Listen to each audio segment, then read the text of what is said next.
Good afternoon, Your Excellencies, Honorable Commissioners, distinguished panelists, ladies and gentlemen. Welcome to the online conference with the theme, Building Sustainable Tourism Through Regional Integration and Diaspora Connection, organized by the West Africa Tourism Organization, WATO, in the context of the 10th anniversary of the annual WATO Ariya tourism event. This event will be co-hosted by Professor Marina Novelli, Professor of Tourism and International Development at the University of Brighton in the UK. And this event will be composed of keynote addresses and two panel sessions, which are moderated respectively by Professor Marina Novelli and myself. My name is Franck-Olivier Cras, Editor-in-Chief of Africa Actual, an international publication on Africa and her diaspora. We are based in Madrid, Spain. Let me now invite Ms. Ola Wright, the CEO of WATO, to give an opening remark. Good afternoon, everyone. Good morning, depending on where you're tuned in from. Thank you very much for joining us. It is my pleasure to welcome you this afternoon. We're so privileged. I mean, for most people, today is actually the last working day, and I know how busy this week in particular have been. West Africa Tourism Organization is an NGO, a non-governmental organization with the aim, of developing tourism and promoting the same within West Africa, and to West Africa as well. The journey of Ariya Expo started 10 years ago. The first ever Ariya was part of the Nigeria at 50, celebrating Nigeria at 50. I was opportune to be part of the planning committee. And out of the numerous events, there was no tourism event. So we thought, since we already have West Africa Tourism Organization, we must do something for tourism. And that was how Ariya started. The first ever Ariya, we had an audience with Nollywood stars and had two of the finest Nollywood stars, Omotola Jalade Ekende and Ejike Asiego. The next year was the same time during World Travel Market, and the theme for that is West Africa, Africa's tourism light of the future. The next one after that in 2012 was West Africa, a land of opportunities. And in 2013 was regional cooperation, where we took to the region and traveled and did, road shows. We saw, different West African countries, started working together, and there was MOU signed as a result of this. In 2014, we actually returned back to London. I forgot to mention earlier that normally Ariya Expo takes place annually in London during the World Travel Market. Now, in 2014, Ariya returned to London, educating the world that Africa is not a country, but a huge continent. And the unfortunate Ebola outbreak in very few countries or the region should not stop people from traveling to the region. This also saw the launch of Unite for West Africa campaign. Now, building on the successes of the last 5 years, the 2015 event was themed "This is the Time," because we realized that this is the time for people to know West Africa and to visit West Africa. In 2016, the theme for that year was West Africa Connect, introducing the ECOWAS regional tourism policy, which I'm very pleased to inform us that it was actually signed and adopted by the heads of state of West Africa last year, 2019. In 2017, the theme for that was Knowing West Africa, and that saw the launch of WAIT project. WAIT stands for West Africa Integrated Travel, and everything that we've been doing since then has been around WAIT. I'm very happy that my brother, Mr. Akwesi Ajiman, the CEO for Ghana Tourism Authority, is here with us, because they're actually the pioneers, of this, laudable initiative with WATO. In 2018, West Africa Integrated Travel Boundaries Unlocked. We continued addressing the issues of, regional cooperation and regional travel within the sub-region, and talking to authorities to make sure that roadblocks are removed and people can travel seamlessly within West Africa. 2019, we realized that there's a lot to be done, and we do need finance. So the theme for that year was accessing funds for sustainable tourism development in West Africa. And that brings us to this year. 10 years. It's been hard work, it's been a lot of work, but we're thankful, that we're here and we see the 10th Ariya and the 10th WATO Ariya event. So welcome and thank you for joining us. At this point, I would like to call on the moderator to play my video. I believe it's themed Beautiful West Africa. Dr. Marina, Professor Marina, I think you have that. Ooh, you have not sent it to me, but you can share it. You can share it on your screen. No, it was okay. Sorry, I should have called. It was actually sent via email. But do you know something? It's okay. I think I put you on the spot there. It's okay. We can move on and play the video probably a bit later. We do have a break, so let's just call on the next keynote speaker. Right. Okay. Right. Thank you very much all for being here today. I think it's a great opportunity to gather despite being online. And I think one of the things that is great of this event is that from my experience of being involved in a few sessions since probably 2-3 years ago, is that has brought a lot of further collaboration and initiatives really much emerging from those conversations. And with no further ado, I would like to introduce you to His Excellency Esmond Reid, who is the Jamaica High Commissioner to Nigeria, Ghana, Sierra Leone, Cameroon, and Senegal. And His Excellency took assumed duties as High Commissioner of Jamaica in 2019, and he brings a wealth of expertise to the post, having completed almost 30 years as on a number of assignments in the Jamaican Foreign Services.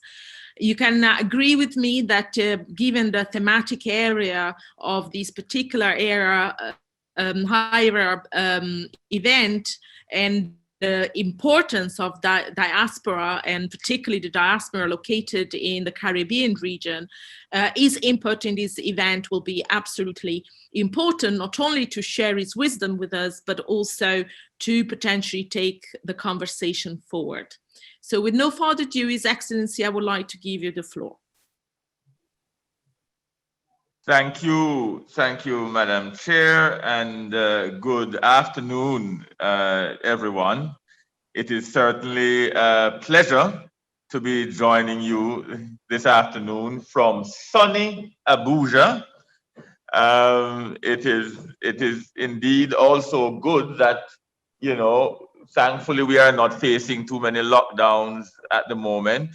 And of course, we are being, very, very responsible in our movement. Let me say it is also a delight to be here with so many former colleagues who I have met in, as you highlighted, in my previous incarnations. It is so good to see Scipion. I see Dale Honeck is on the panel to participate. We were in Geneva. I see my countrywoman Carol Hay, and it's so many persons from previous incarnations. I certainly want to congratulate WATO on the 10th anniversary of ARIA, and certainly for organizing this webinar on such a crucial theme. there are actually several sub-themes contained in our theme this morning. So, I mean, this afternoon. Certainly, the whole matter of tourism development in all its facets, the matter of regional integration, and of course, the broad aspects of connecting the diaspora. These are all essential elements in the focus that we need to have as we look towards growing out of this current scenario that we are in. I'm sure it would be an understatement to say that we are now in unprecedented times. We are all grappling with the impact of COVID-19, and of course, COVID-19 presents incredible challenges, not just for global tourism, but for every aspect of human existence. And so today's webinar should help to chart a course for us to help the industry to build itself back stronger, more resilient, and certainly more sustainable, because clearly the kinds of challenges that have been brought about by COVID-19, they are not going to be overcome overnight.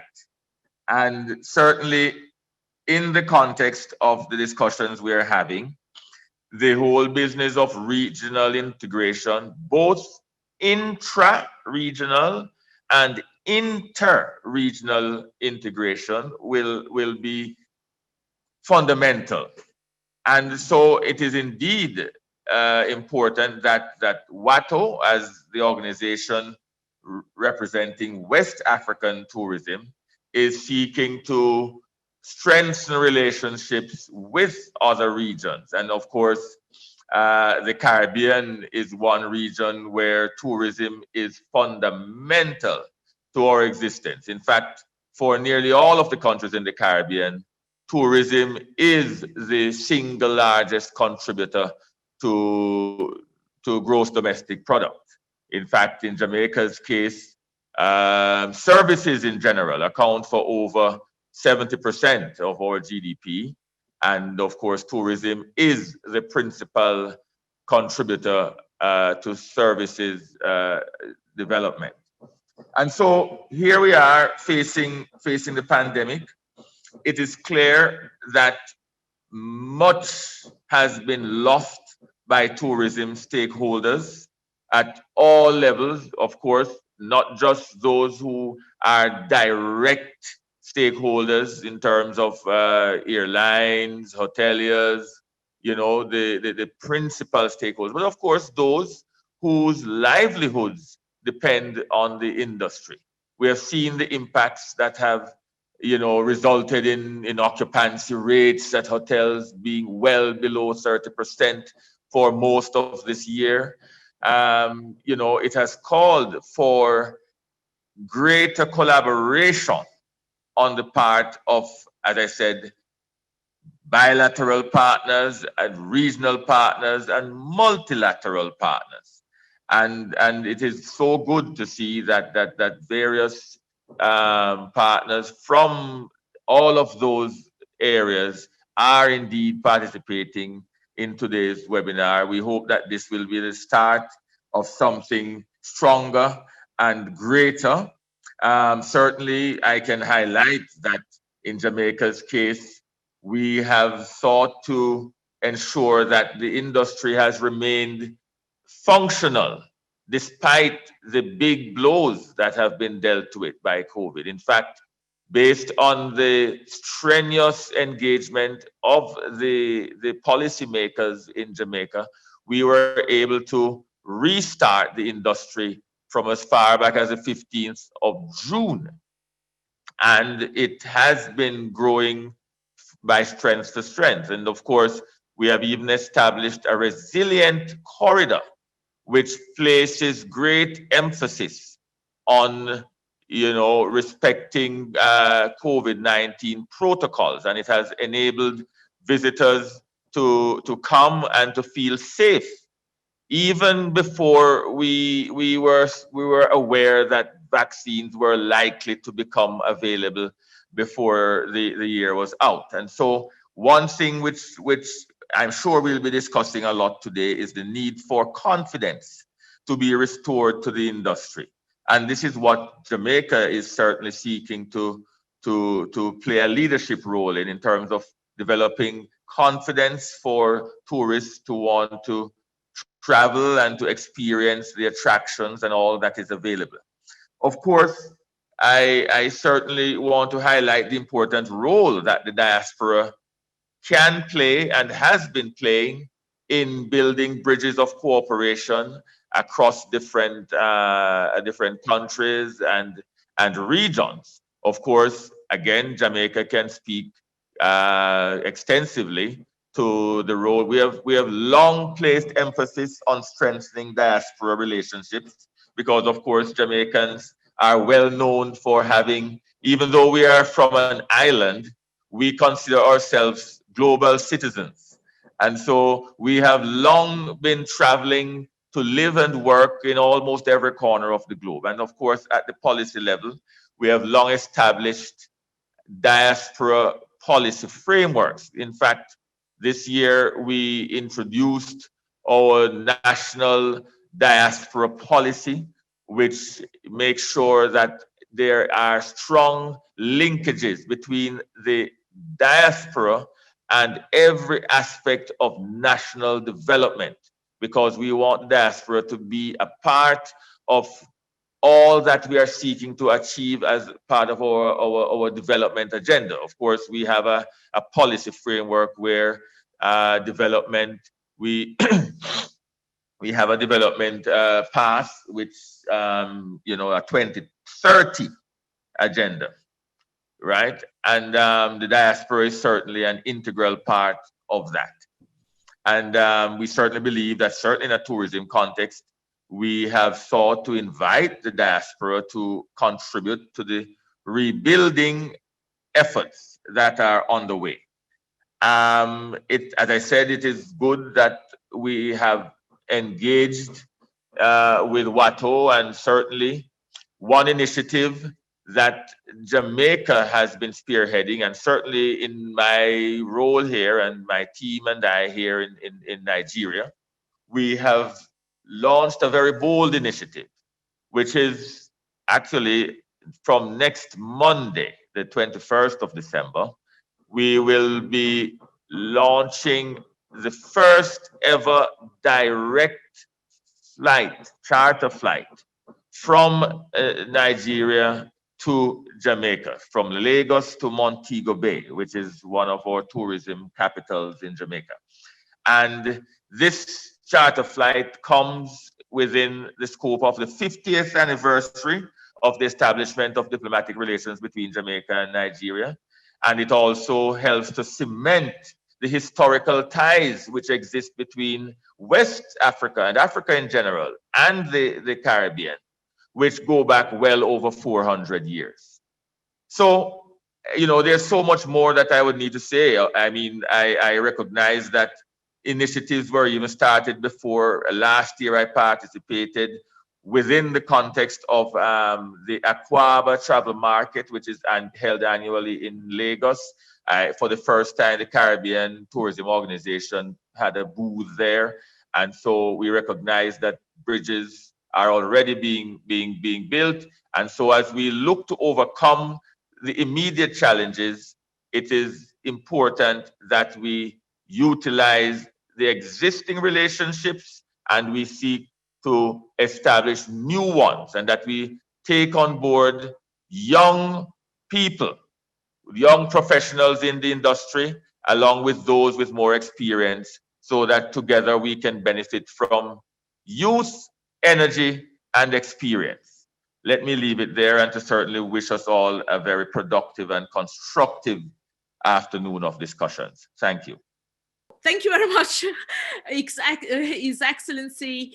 Excellent opening of the work this afternoon, particularly as the setting up the scene, creating those opportunities about across the ocean collaboration is one of the objectives of this event, and particularly congratulations on the opening of this direct link between Lagos and Montego Bay. I've been blessed with visiting both locations, and I'm sure that this will be a great opportunities for those who come from those regions to enjoy a holiday in those locations. I think what we need to take forward from these conversation is the willingness for this collaborative approach that has become very much emphasized during the COVID-19 crisis. If all these sustainable development goals have been affected, there is one certainly which have become much more strong over the past few months, and that is goal 17, which is partnership for the goal. And we've got a lot of evidence going for that in terms of what we're trying to do to move forward. I would say that the next talk would really much follow very well from what His Excellency Reid has highlighted. And so what I would like to do is to introduce you to Miss Gloria Guevara Manzo, who is the President and CEO of the World Travel and Tourism Council. Gloria joined the WTTC in August 2017. She will be telling you more about WTTC, but what is important to highlight is that Gloria has been very much active during our career before taking on the role at WTTC, and is recognized as one of the most influential women in Mexico by CNN. And she became what she became through a long-standing experience, ranging from being a Minister of Tourism of Mexico and actually being also part of the Future for Travel and Tourism and Aviation Global Agenda Council of the World Economic Forum. So with no further ado, I'm going to share with you a recording of a talk, and then she may be able to answer questions later on. So.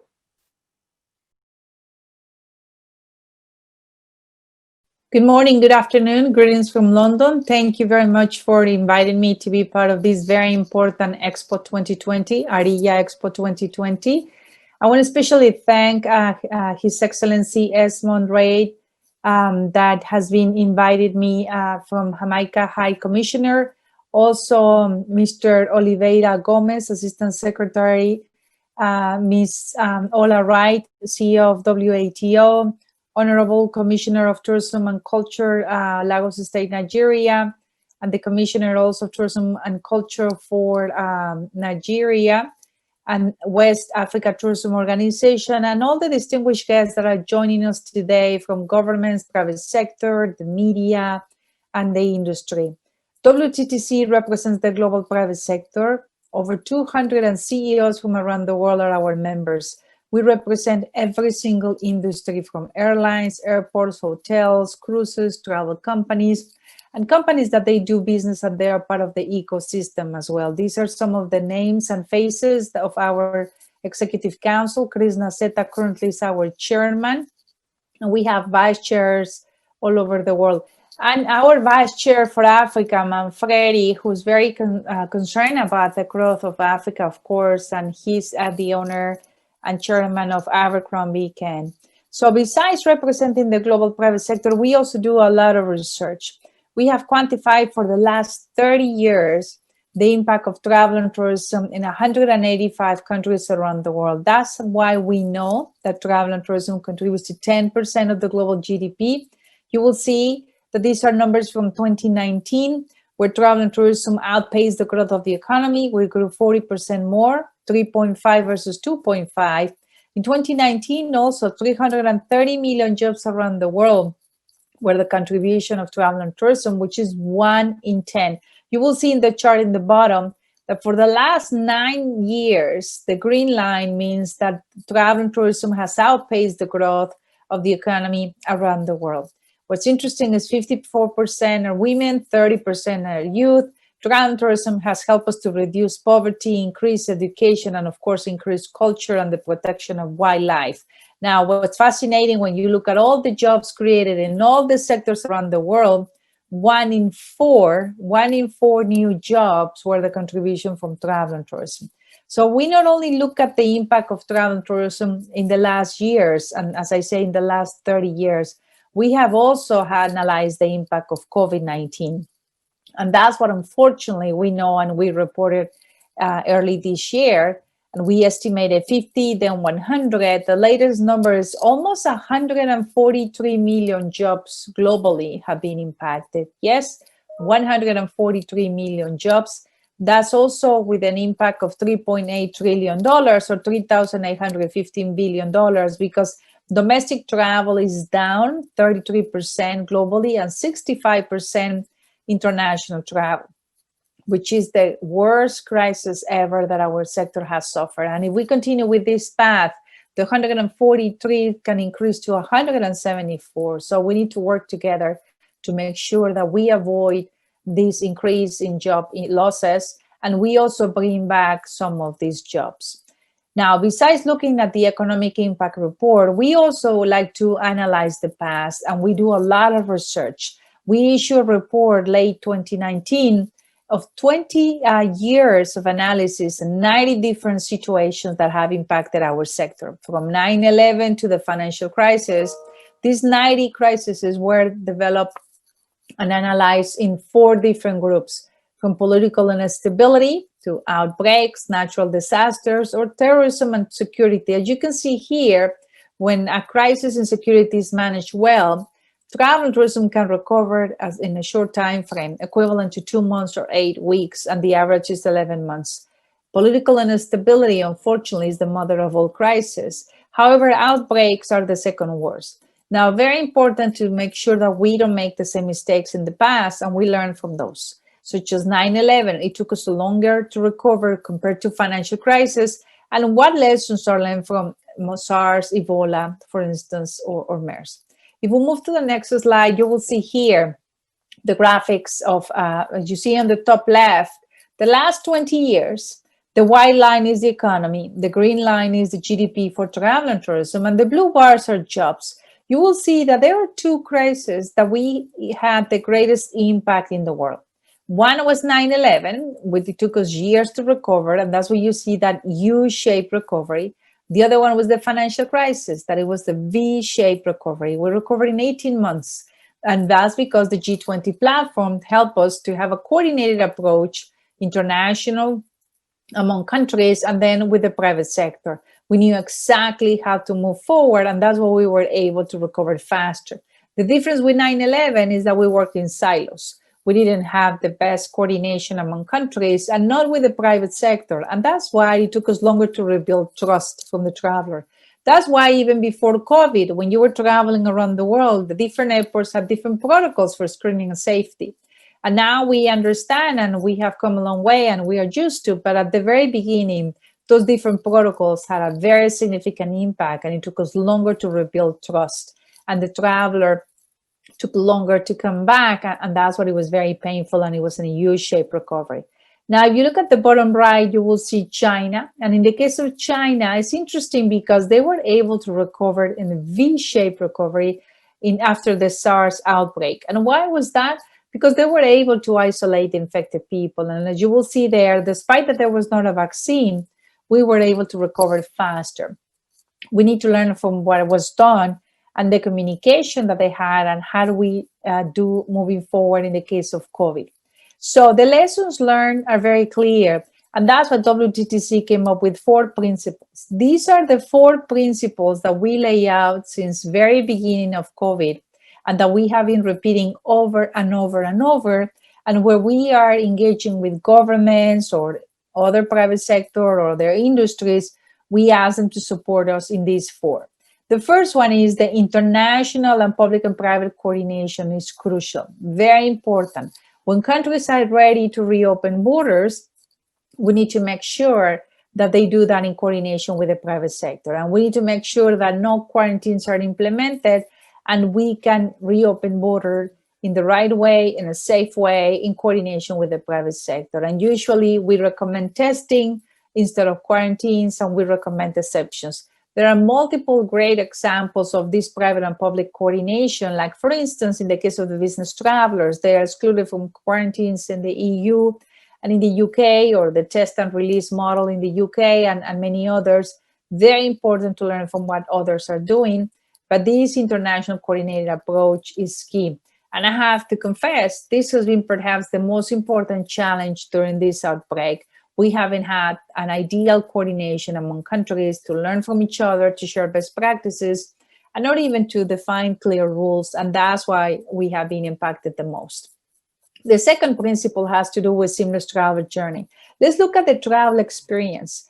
Don't try to reinvent the wheel. How do we look at the travel experience and just include the health component, which is basically there's a before and after the vaccine. Once the vaccine is widely available, is spread, and everyone has the vaccine around the world, which more likely is going to be end of next year, then it's going to be another story. But before that vaccine is widely available and is spread, we need to make sure that we include testing. And testing is very important before departure, hopefully. And for the countries that are traveling from high risk to a low risk, perhaps this test is the best solution. If you're traveling from a low-risk country to a low-risk country, you don't need any test. Just the protocols in place should be fine. But if you're traveling from a high-risk country, a country that has a lot of cases of COVID, to a country that has minimum cases of COVID, then we suggest to do this risk-based and implement an international testing protocol where testing before departure is included. Now, very important, this test has to be a low-cost, a rapid test with high efficiency. An antigen test is the ideal solution. And that information should be included in a travel pass. There are multiple travel passes around the world, such as Common Pass, AOK Pass, IATA Pass, IBM Pass, CETA Pass, and others. And the point is that that pass should tell you that your test was negative, and that should be accepted in the country that you are arriving. If Africa, if the countries that depend on tourism can coordinate this and have this testing international protocol in place before they reopen, they'll be more successful. Once the vaccine is available, then it's easier because the vaccine, if you have been vaccinated, is going to be included as a health certificate.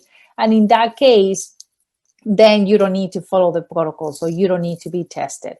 But as I say before, the vulnerable groups are the priority and the healthcare workers. So by the time that other demographics will get the vaccine, it's going to take some time, but the other demographics are fine traveling. I have been traveling myself with my children.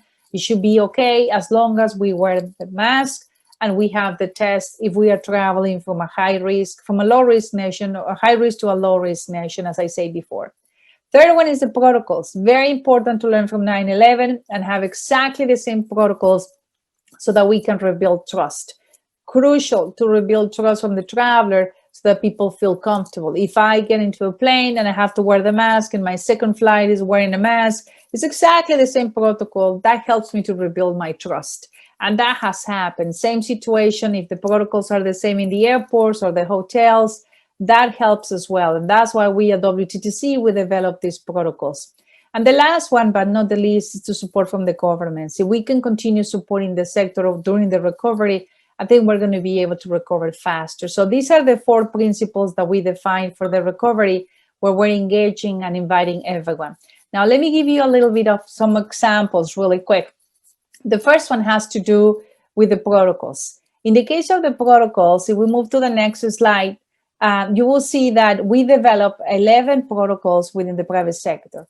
For instance, the hotels that offer to doctors and nurses the rooms, and they were able to maintain those rooms COVID-free, that knowledge went to the protocols in combination with the WHO recommendations, the CDC guidelines, and all these expertise, and they were endorsed by UNWTO. These protocols are very important. So the experience that you will have in a hotel here in London, Madrid, Nairobi, or Jamaica, whatever is the case, should be exactly the same. As I say, they are designated and designed to rebuild traveler confidence. So far, we have between 11 and 12 protocols, and we started with hospitality. In the case of aviation, we created the protocols based in the ICAO CART guidelines, because ICAO, civil aviation, defined for airports and airlines the best protocols, and we just adopted them. Now, we also created a stamp. Why this stamp is important? Because we want the traveler to identify who has implemented the protocols. In the private sector, it's very simple. Our members have implemented the protocols. All the members, 120 companies from around the world, help us to build these protocols. And there are some destinations that they have decided to implement their protocols at the same level than the global private sector. And in an effort to recognize them, we have given them the Safe Travel stamp.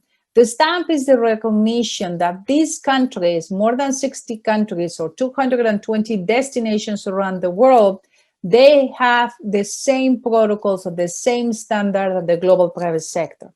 Very important to highlight, this is not a certification. This is a recognition from WTTC to the different destinations that they have the same level of protocols that we have at the global private sector. You will see a lot of countries in Africa that have received this recognition. We're very happy. And we have countries around the world that they have the protocols at the same level, with the goal, as I say before, to rebuild trust, to rebuild this traveler confidence. So it is very important to continue with these protocols. Now, let me also tell you a little bit more about some of these things that we're doing and the importance of Africa. So Africa has been growing from travel and tourism. Africa, a little bit over 24 million jobs, depending on our sector. And last year grew 2%.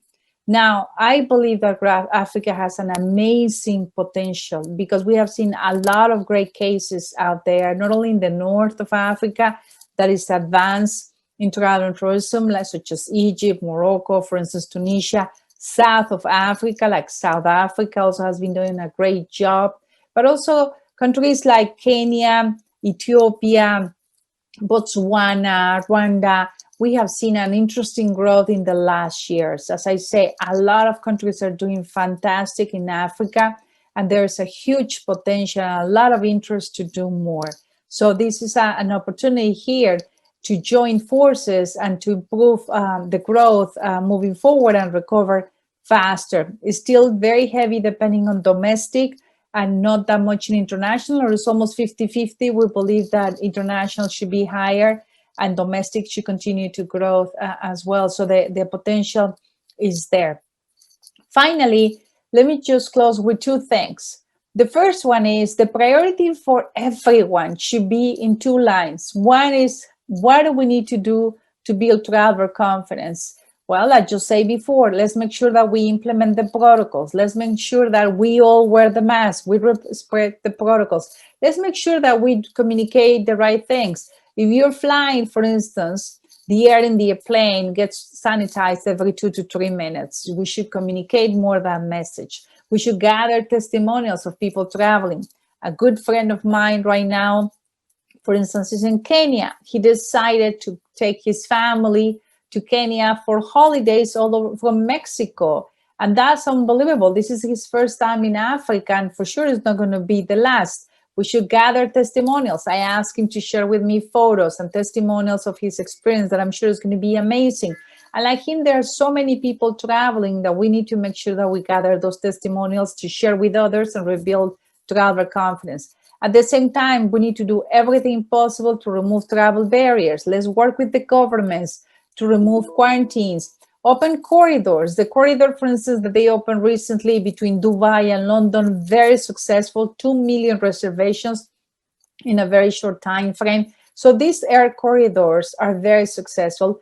The governments, they need to negotiate air corridors with the most important hubs and remove the quarantines and replace them with testing. Testing before departure or testing on arrival so that we don't export the virus. And of course, remove the visas as well. So this is a priority for WTTC, to restore and to resume international travel. And last but not least, let me share with you what is the future of travel. How do we see things moving forward? First of all, the demand is changing. The demand is changing because we have seen a recovery in domestic in many markets. We're seeing a recovery also in international travel, slowly in some markets. But we're seeing also that it's changing the paths for booking. People were planning with a lot of time in advance, and now they are deciding 1 week in advance, last minute. And that's something that we need to be flexible, and we need to understand, and we need to adapt, because this pattern is going to be probably next year still going on, and we'll see a lot of short time frames in booking. The other one is the health and hygiene. We need to make sure that we talk about the protocols, the things that we have done. Some things will stay after COVID, some things will be removed after COVID, but it's very important to make sure that we have the highest hygiene and the highest health as a priority for the consumer and the traveler, in the food and the process and everything. So not only we contain the spread, but we also avoid situations like the one that we're facing moving forward. The digital agenda has been accelerated. A lot of apps out there, especially with certificates for health or certificates for testing negative, but you will see a lot of innovation coming up next year. You need to be ready for that innovation and the new applications. And last but not least is sustainability. The agenda for sustainability has been accelerated. Things that we wanted to implement in the private sector before, we're implementing those as we speak. So we're moving in the right direction. We need to make sure that tourism is good, is sustainable, is responsible, and the travelers are responsible, and they help us to protect the assets. It is very clear that the lack of tourists has had an impact in the social life, in the wildlife, because we have seen an increase in illegal poaching and in illegal fishing. And we hope that having tourism back will help us to bring that balance, because the good sustainable tourism help us to protect wildlife and help us to protect also our oceans and everything. So we need to work together more towards that direction. Thanks again for inviting me. Hopefully this was helpful, and we'll have Nigel to answer any questions that you might have. Thank you, and looking forward to the recovery of your region and continue working together with WTTC. Well, thank you very much, Gloria, for that very interesting and very detailed presentation. We will be taking questions later. I can see there are some questions coming in as we speak. I will do my best to allow all the questions to be answered. At this point, I would like to acknowledge the presence of the Honorable Commissioner for Tourism, Arts and Culture for Lagos State, Mrs. Uzamat Yusuf, and I would like to invite her to say a few words, please. Thank you so much, Madam. My name is Uzamat Yusuf, and let me first and foremost congratulate the West Africa Tourism Organization on their 10th anniversary. We sincerely appreciate you, because we've been able to build the bridges across the West Africa.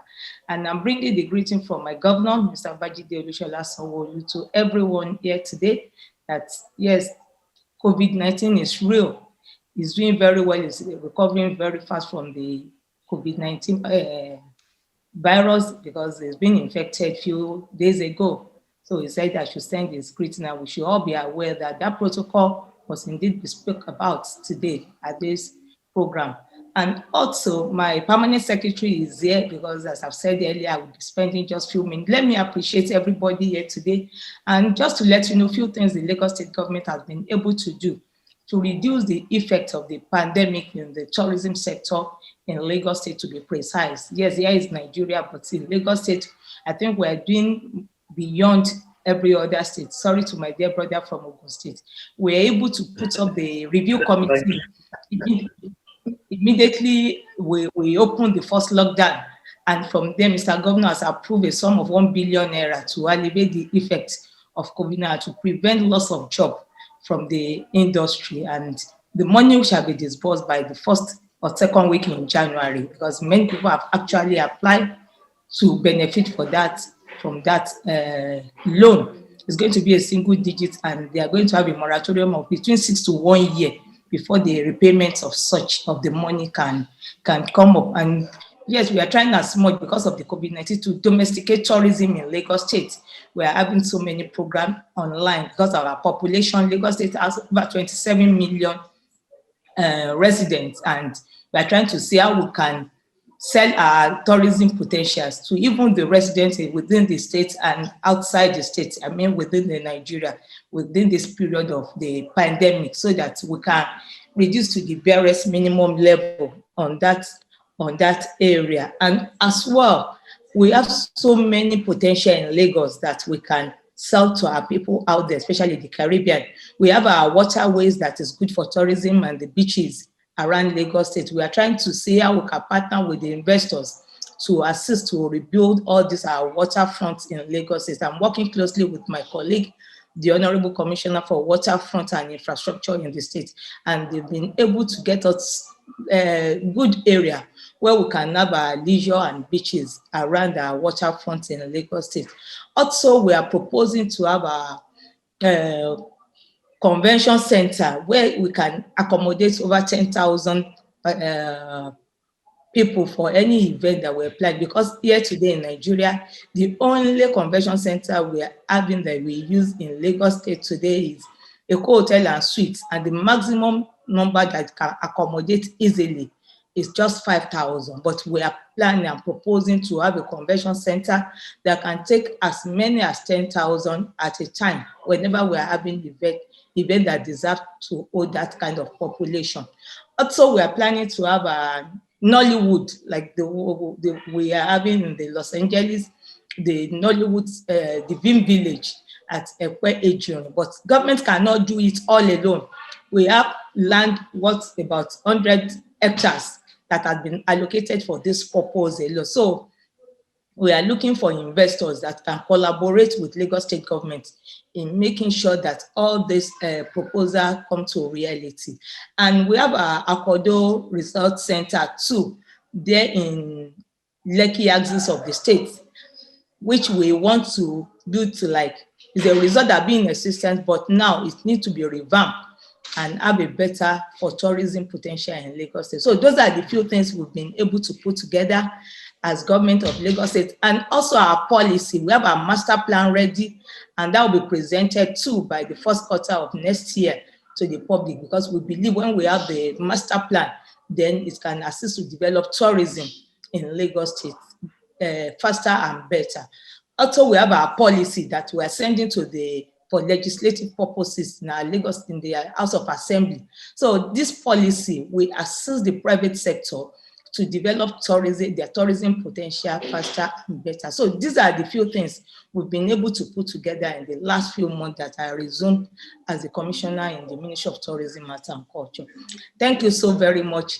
I would love to still come back if I'm being permitted before the end of this program, because I know it's a wonderful program. Once again, let me congratulate the organizer of this beautiful event and appreciate you. God bless each and every one of us. Thank you. Thank you very much. Thank you, my sister. Thank you very much. Thank you, sir. Thank you very much, Honorable Commissioner.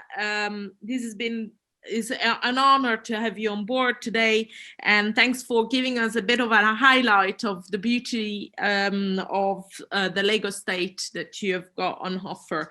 I would like to take this opportunity to first of all thank obviously WTTC for that presentation, and just for a few questions coming in, we will be taking question and answer later, and also in the context of where we are discussing issues to do with the sustainability and the diaspora aspect of potential tourism connection in West Africa. Let's not forget that our discussions are not necessarily only about COVID-19. Sustainability is about looking at the broader engagement that we must have in making our tourism better for those that live in destination and those that visit. So here we're not only selling our destination, we are trying to make our destination better for future generations. So, and when I talk about that, I refer to environmental, to social and economic aspect of what tourism can really do for all our destinations. We can open a discussion later on these matters, but with no further ado, I would like to invite as our next speaker, Mr. Oliveira, I'm sorry if I'm pronouncing this wrongly, Mr. Escipion Oliveira Gomez, please correct me if that was wrong, who assumed the position as Assistant Secretary General of the Department of Structural Economic Transformation and Trade of the Organization of African, Caribbean, and Pacific States. He is in these positions since last July 2020, and he's a national of the Dominicana Republic with 30 years of experience in drafting, managing, supervising, and evaluating multi-donor programs and projects for the creation and strengthening of micro, small, and medium enterprises around in the region. With no further ado, I would like to invite you, Mr. Oliveira, to share your knowledge and obviously the involvement that you've been having in the sector, particularly having taken office at such critical time. Thank you very much, Marina. Yes, my name is basically Roman origin. It's Scipion l'Africain, the Africanos. So I feel very much African, and I feel very much a part of that diaspora that went to the Caribbean. When I go, last time I was in Senegal, I said that people laughed, but I do feel very much African because of part of my origins and also because of my culture. The Caribbean is very, very much part of Africa. We live it in our food, we live it in our music, we live it in the way we walk. The first time I went to Western Africa, it was Senegal. And apart from the way people dressed, I felt at home, perfectly at home. So I'm delighted to be here today. I wanted to thank personally the delightful Mrs. Ola Wright, who is leading WATO. We met recently in a World Tourism Day that we organized, the first ever time that the Organization of African, Caribbean, and Pacific States decided to celebrate the World Tourism Day. Tourism is something of the utmost importance for all of our countries. I come from a very touristic country, which is the Dominican Republic. But tourism is also a way of sharing. It's not only economic. If we just reduce tourism to the economic part, which is really, really important, as explained by the director of WTTC, it is a miss, because tourism is the way of sharing your culture, sharing your knowledge, and uniting people, uniting regions. I am delighted really to be here as well with friends like Commissioner Esmond, with whom we worked in the past at a time when I had hair. Yes, long time ago. And both Mr. Esmond and I, we feel very, very close, Mr. Emil Reed, to Africa, and because we have been brought in this OACPS relationship. I'm also really, I wanted to recognize the presence of the commissioners, Honorable Oloyatuyin Emmanuel Tayo and Honorable Mrs. Usamat Akimbele Yusuf, who just spoke.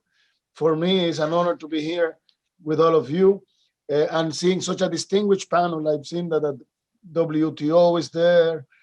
We have the World Bank, the United Nations, WTTC, and others. It's a very impressive panel, and the Organization of African, Caribbean, and Pacific States is very honored to be here today. I bring greetings from my boss, His Excellency Mr. George Rebelo Pinto Chicote, Secretary General of the organization. He's from Angola, and he's also very committed to the promotion of solidarity within the group. I think that Zoom has become the new normal. I won't be talking too much about COVID now, especially that later I'm invited to make a presentation, but it's good. I think that from every bad, something good comes, because it would be difficult maybe for Mrs. Wright to be able to join us all together in December for a meeting like this if it weren't by Zoom. In fact, for me, it would have been impossible, because yesterday we finalized the minister of the meeting of ministerial council of the OECPS, that it happens twice a year. So yesterday, I'm very honored to say that under the chairmanship of the Minister of Tanzania, Mr. Kabudi, we were able to finalize our meeting of Council of Ministers. And in that council, we stressed the solidarity that must unite the OECPS. We also celebrated the ending of the technical negotiations on the new OECPS EU partnership agreement that should hopefully bring wealth and prosperity to our people. We believe that tourism, like I was explaining, is something that we need to cherish, because it's our expression. This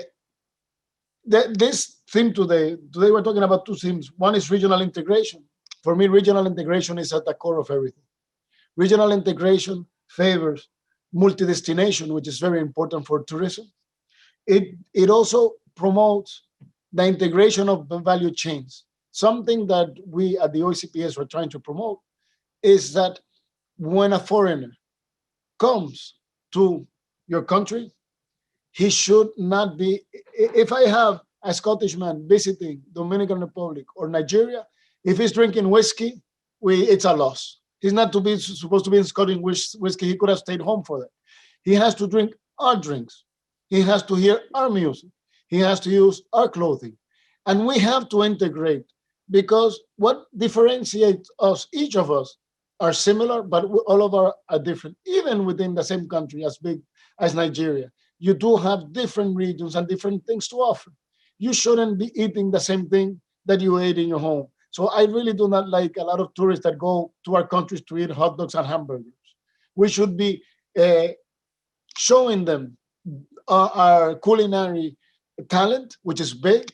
So for me, there is a great need to integrate our local micro, small, and medium-sized enterprises into the tourism industry via transport as well. I do not like, in my country, especially for that tourists go to a tourism center and they never leave the hotel. So they could have been anywhere in the world, but they never met our people, because hotels are sanitized in a way, even if now we're talking about sanitation and we need to protect it, but they have to go out to the streets. They have to go and meet our people and have that exchange. So, but in order to be able to sell your country, you have to know your country and your region. And this is something where I believe we're at a loss.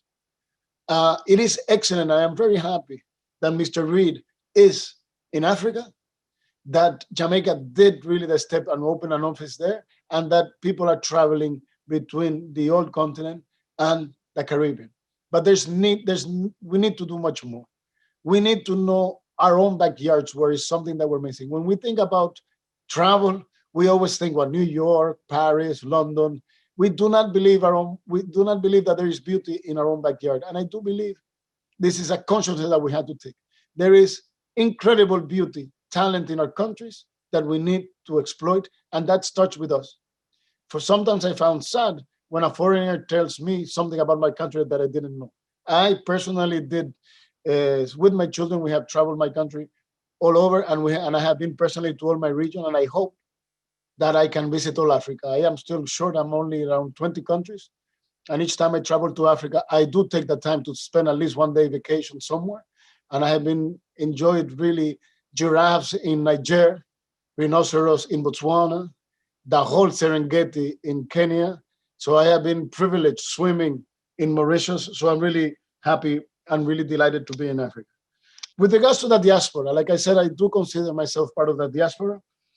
And the diaspora has also to be seen by the North as a good contribution. How many of our people have not contributed to the great cultural wealth of Europe? How many of our people are not exposed in modern, not about even what we consider spoils that they took from our history, but modern artists that are today exposing in museums. People like Morikante, Yusundur, Alpha Blondy, have really taken our traditions and our music to the world. I was very honored that not long ago I met Salif Keita in an airplane, and I couldn't stop myself. I do not like bothering people, but I had to go to him and thank him for his great work and by helping our culture to be known. African music is at the base of all modern music. It's at the base of rhythm and blues, and by that is at the base of rock and roll, and that is seldom recognized. So there's a richness that we have to exploit, bring our people back to the old continent, but also sharing. And this is why we really want to promote as much as possible.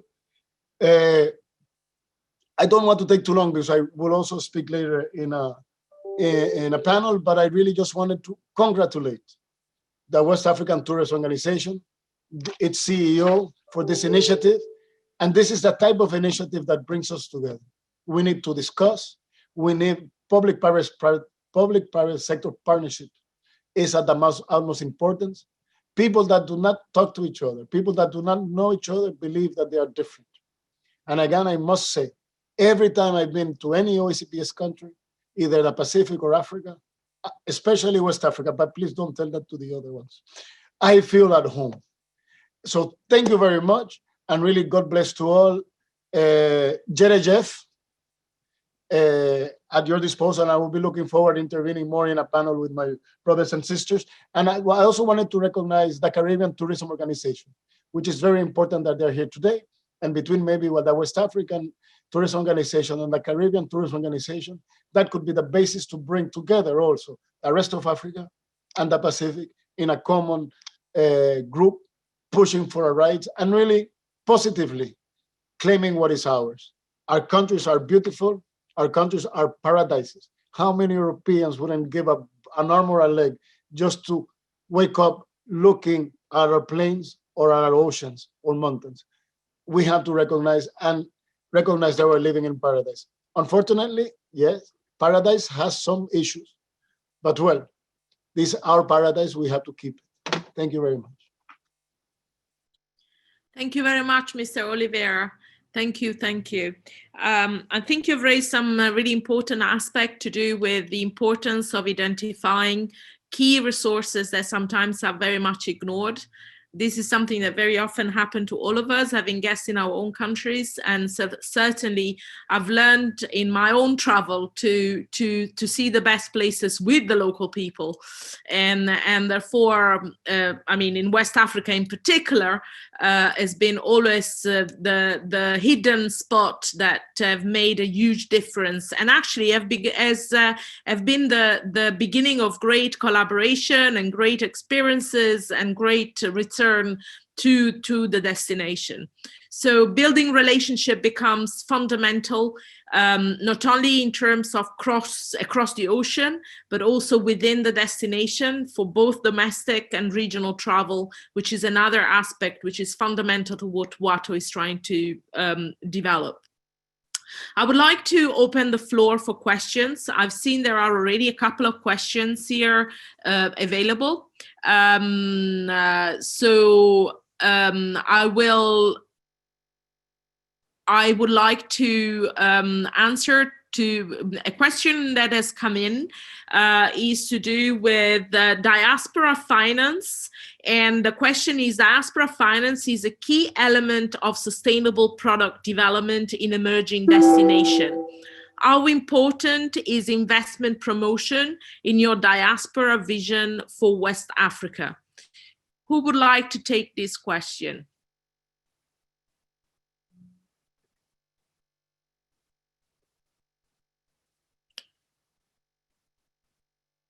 Don't put me on the spot. I might have to answer it myself, and that's not my role.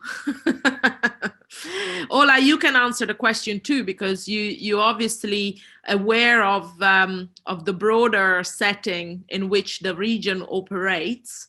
I can certainly, as a board member of WATO, I can certainly share the fact that one of the reasons for an event like this and for certain private and public sector to be part to this discussion is to actually start that conversation. We do recognize that finance is certainly one of the core things that business entrepreneurship in local destinations require. We've seen this happening a lot in Ghana recently. I'm sure that our colleague, Mr. Akwasi Ajiman, can testify for that in terms of their own experience emerging from the year of return they had, and how many members of the diaspora have decided to either relocate or to start businesses and collaborations with Destination Ghana. So this is actually part of the strategy.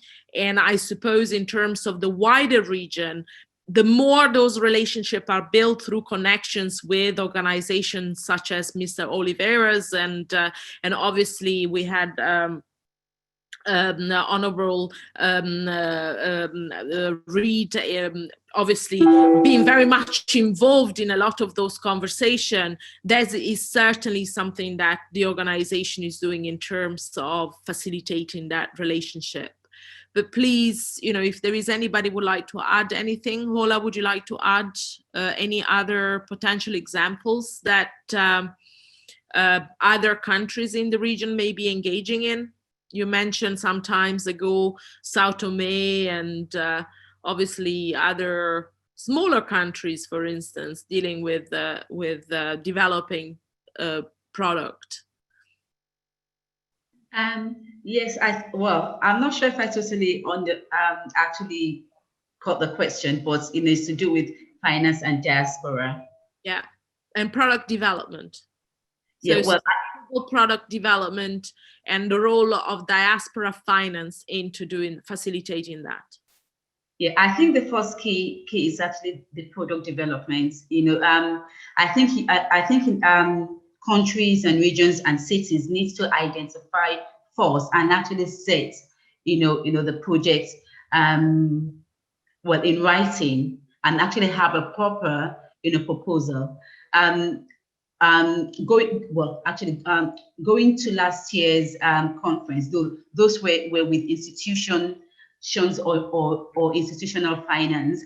But talking about diaspora, I mean, a diaspora also or a diasporan is also an investor. So taking anything to an investor, they need to see what the product is, what is in it for me. I've had so many people come up to me and talk about, okay, getting finance for things. People and banks and institutions are not just going to dish out money, whether it is by means of grant or loan. It has to be a bankable project. So I think the first thing is to actually work with the house. I like what the Commissioner for Tourism of Lagos did. However, what needs to be first done is to identify the products. Do you understand? Then put the products on paper. Then we can then talk about financing or probably getting investors. I think that, well, I hope I got it. Well, it certainly has added to the conversation. And interestingly, there is another question from James McGregor, who actually refers to where is the good statistical data on the diaspora market, particularly on a source market basis. Oh, let me tell you, the whole issue with statistics is a huge issue across all destinations. And certainly, if we could have a number of micro data sets that would go straight to micro and macro niches in the global tourism market, I think we would solve a lot of our problems.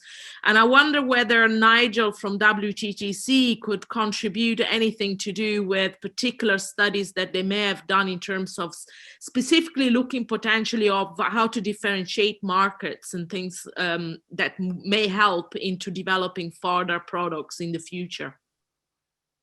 Hello, everyone. Good afternoon. Thank you, Marina, and thank you very much, WATO, for inviting us today. I'm not aware of anything specifically that WTTC has done in terms of that sort of differentiation.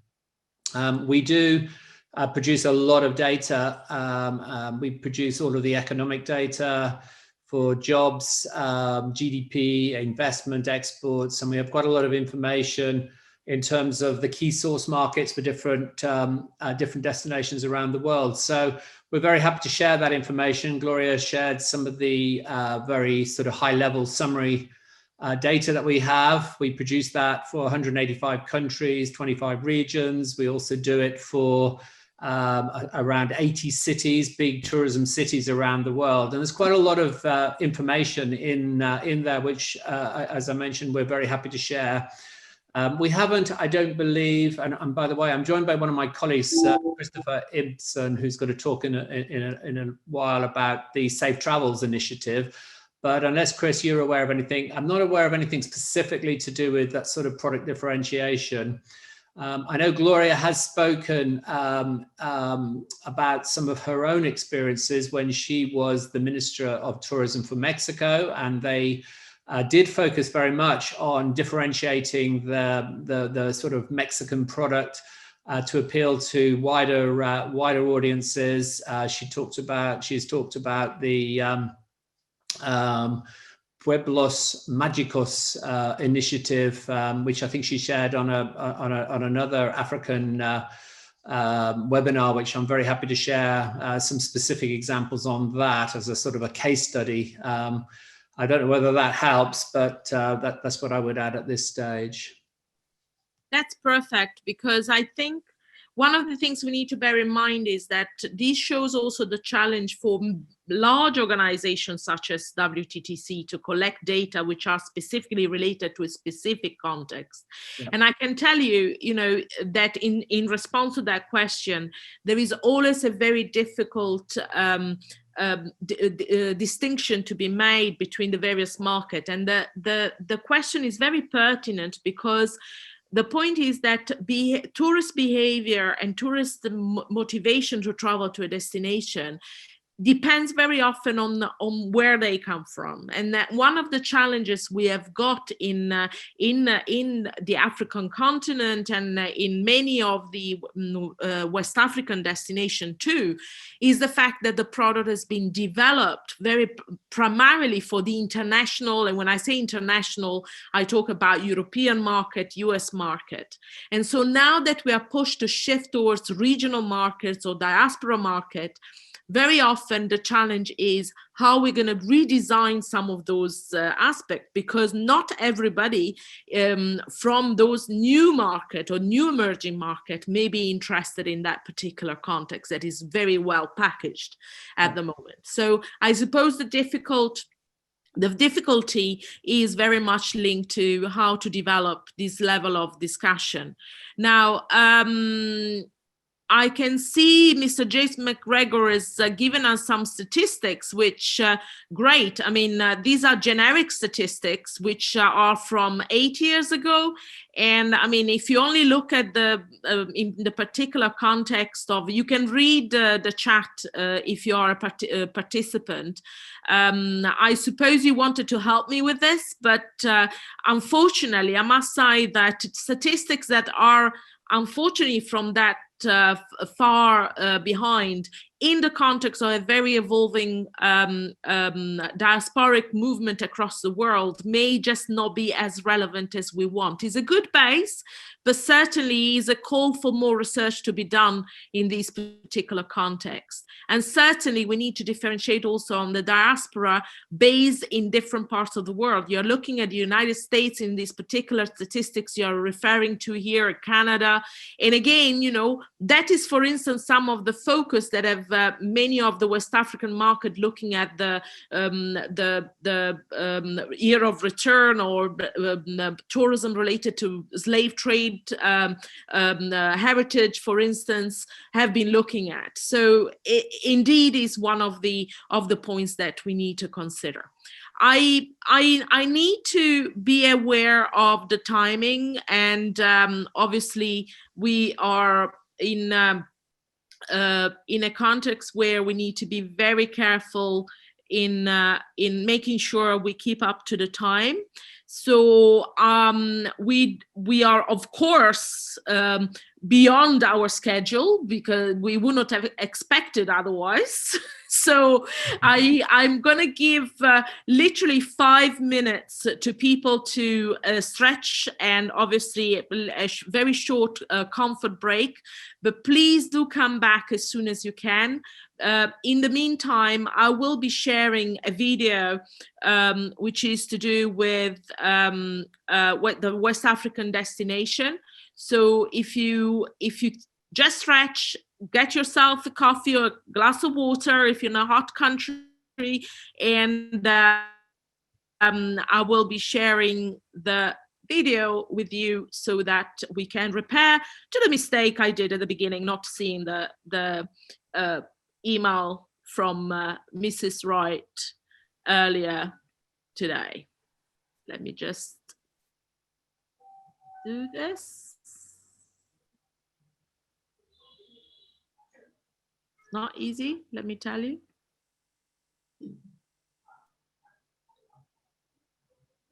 Right. Share. West Africa's sprawling attractions in each country speaks of its people and cultures, while attesting to nature's quest for an expressive display of harmony. From the region's magnificent Fouta-Djallon highlands of Guinea, where the source of rivers Gambia, Niger, and Senegal can be found, to the pygmy hippos that inhabit Liberia mainland. The countries of Africa's West are replete with rich heritage and modern-day attractions. A coexistence of the old and the new, side by side, giving yet more appeal to each tourist that answers the call to explore its treasures. There is the very popular Roots Festival of Gambia, the Bandi Agara Escarpment, which is home to the Dogon tribe of Mali, the coastal forts and wildlife of Ghana, Benin's international exhibition and artistic program Regard Benin, the city of Agadez, Niger's large potpourri of traders, wares, and monuments, the Sin Saloum Delta of Senegal, which is a huge area of mangrove forests, lagoons, islands, and rivers, the International Saloon of Arts and Crafts, and the Festival of Cinema in Burkina Faso, Côte d'Ivoire's town of Man, housing the twin notable mounts, Toura and Tunkui, with the beautiful waterfall, La Cascade, the fascinating ruins of Bolama Bubak in Guinea-Bissau, surrounded by an unspoilt, naturally beautiful terrain, perfect for camping. The magnificent multitudes of birds that stop over and breed at Parc National du Ban Kagreen in Mauritania as they migrate between Europe and Southern Africa. The Turtle Islands and Africa's oldest stone church south of the Sahara, both in Sierra Leone, the Kutamaku, land to the Takienta, which are round, mud-built houses of the Batamariba people in Togo. Cape Verde, the 10 magical, unique, and fascinating islands where unending fun, discoveries, and adventure disarms the resolve of any tourist to return home. Nigeria, being the most populous Black nation in the world, West Africa's demographics stand at the highest on the continent, with the marvelous Eco-Atlantic coastal city being built in its heartbeat state of Lagos, and the very popular Calabar Carnival, and of course, the longest cable car in Africa. West Africa is fast becoming the mecca of tourism for Africa. While the islands of Sao Tome and Principe, categorized as Africa's second smallest nation, is a haven of warm reception and a charming landscape.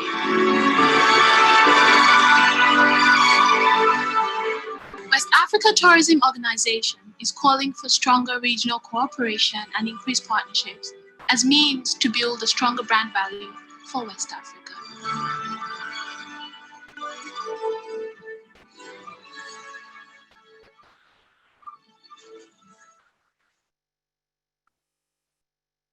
Well, the beauty of West Africa is obviously very much represented in this video. We probably wait just one more minute. For this session, I would like to ask our speakers to really stick to the time, please, and possibly, if you are good enough, summarizing some of your points so that we can possibly save some time and go back on track.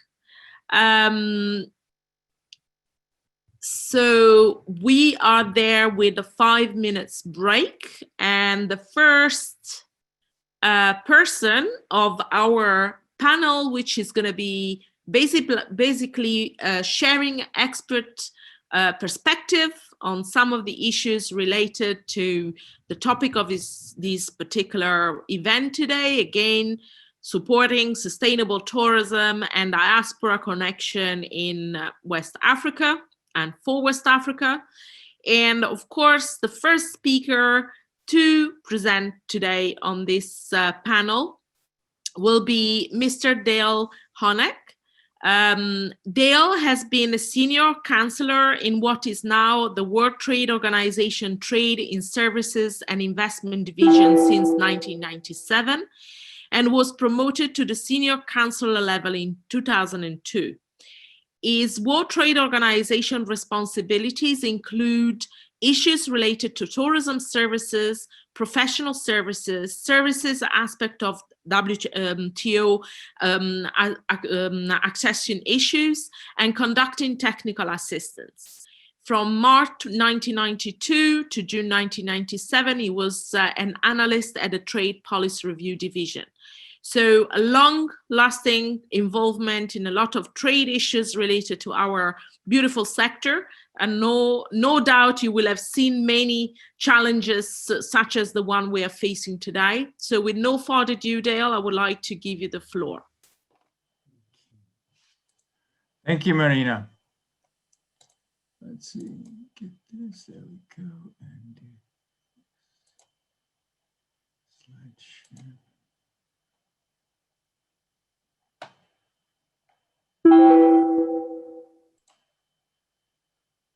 Okay.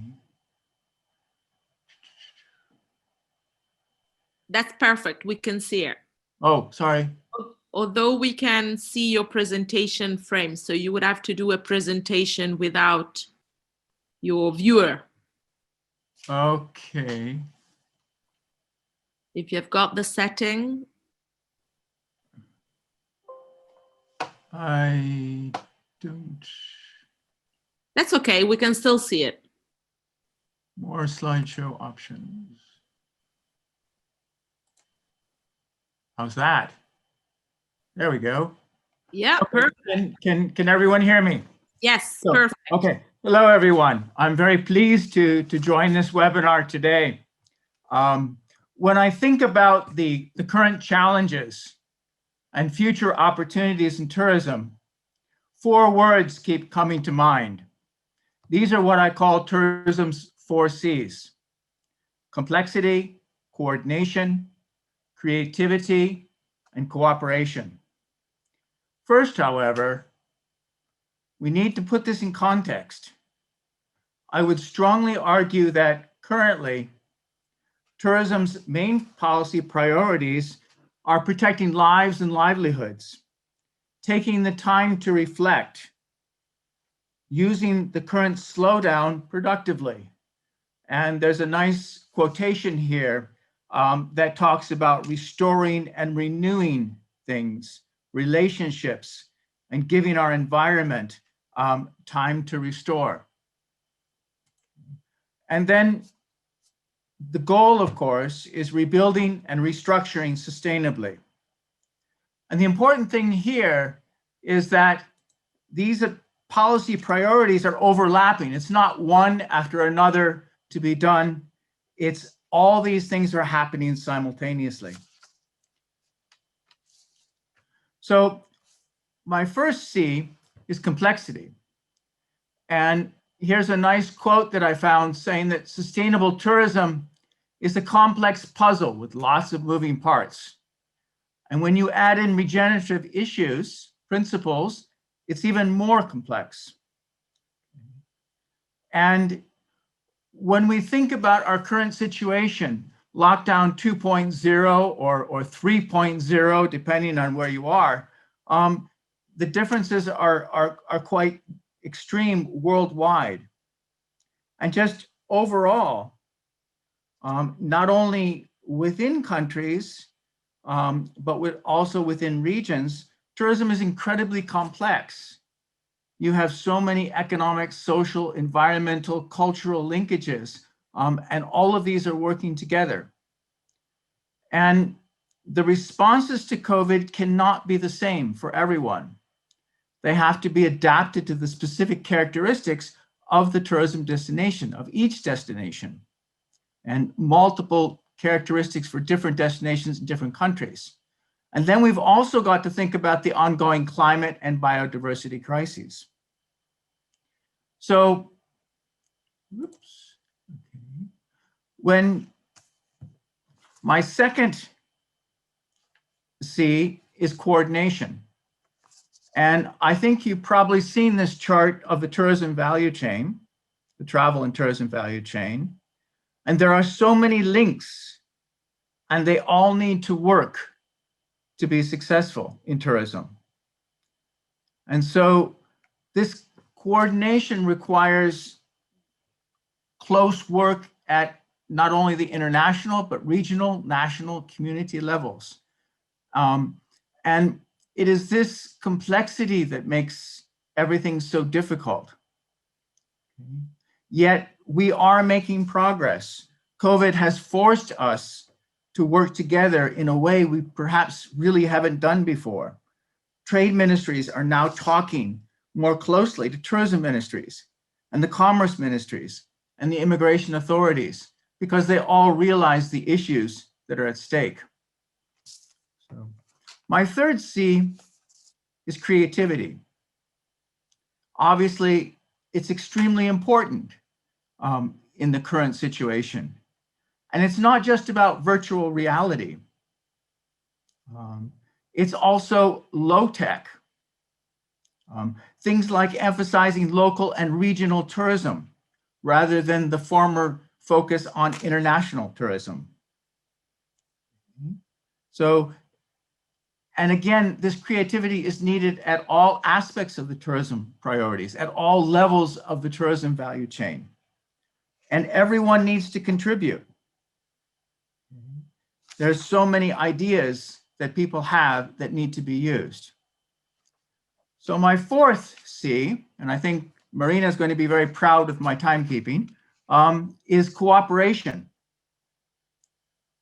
And cooperation, I would argue, is much more than just coordination. It's really shared objectives. And here you see a couple of issues where cooperation is definitely required. Decarbonizing aviation, dealing with the climate crisis, for example. There is a collaborative platform from the Hoffman Institute for Africa for nature-based tourism, which includes such things as issues of financing, which is obviously extremely important. So again, everyone really must do their part. And what is needed is really good communication, okay, together with agreed objectives. And once more, the requirements at all levels of the tourism value chain must be included. And there's already been some reference to measurement, monitoring, and valuation must be improved. And this was mentioned in the context of diaspora tourism, but it also applies to almost every aspect of tourism, especially because we need to really rethink tourism for the current COVID situation. And I'm happy to say that this is one of WATO's 3 priorities for implementing EcoTour as well. So there it is. My conclusions are that when we deal with the current situation, we really need to think about the 4 C's: complexity, coordination, creativity, and cooperation, and do it within the context of tourism's main current priorities. Thank you very much. Wow, that's timekeeping at its best. Thank you so much, Dale. That was brilliant presentation, really making us think. And I thank you for that, because taking us also to think about obviously other issues beyond the critical moment in which we are is fundamental for where we are. So we're going to take some more questions in a moment. I'm going to move to our next speaker, who is Miss Kim Campbell. Kim is currently trade advisor responsible for trade negotiation and emerging trade issues with the International Trade Policy section at the Commonwealth Secretariat, based at the small state office in Geneva. Kim is a lawyer by training, but she's got a number of great experiences, particularly recently with authoring several papers on the implication of COVID-19 on the recovery for tourism and small economies and LDCs, and co-authored work on the ecotourism and protecting biodiversity in West African context. So with no further ado, Kim, please do share your knowledge. The floor is yours. Hi, can everyone hear me? Yes. Can you see my screen? Yes, we can. You Okay, just need great. to put it in a presentation mode and Okay, full screen. great. Great. Excellent. Thank you so much. Thank you and good afternoon, Your Excellency, distinguished commissioners, colleagues. I would like to thank WATO and Mrs. Ola Wright for organizing this webinar and for inviting the Commonwealth to present and contribute to this very timely discussion. I'm a trade advisor at the Small States Commonwealth Office in Geneva, and what we do is we provide support to many of the smaller members of the Commonwealth, including in the Africa, Caribbean, and Asia Pacific region. And since the outbreak of COVID, much of my work has focused on particularly how small state members can build strategies to recover from the pandemic sustainably with regard to tourism. Because as the Excellency noted earlier, tourism is for them one of the most important, if not Kim, I'm sorry to interrupt you. Kim, can I just ask you to position your mic a little bit closer, maybe? Okay, sure. Is that better? Yes, it is. Perfect. So what I'll do is I'll first outline a little bit about who Commonwealth Secretariat is and what we do, and why the issue of tourism and recovery from the pandemic is very much part of our work, and also make some tentative comments about considerations for recovery in the context of West and Central African tourism. So firstly, just to give you an overview, the Commonwealth is a voluntary intergovernmental association of 54 countries, home to 2.4 billion people.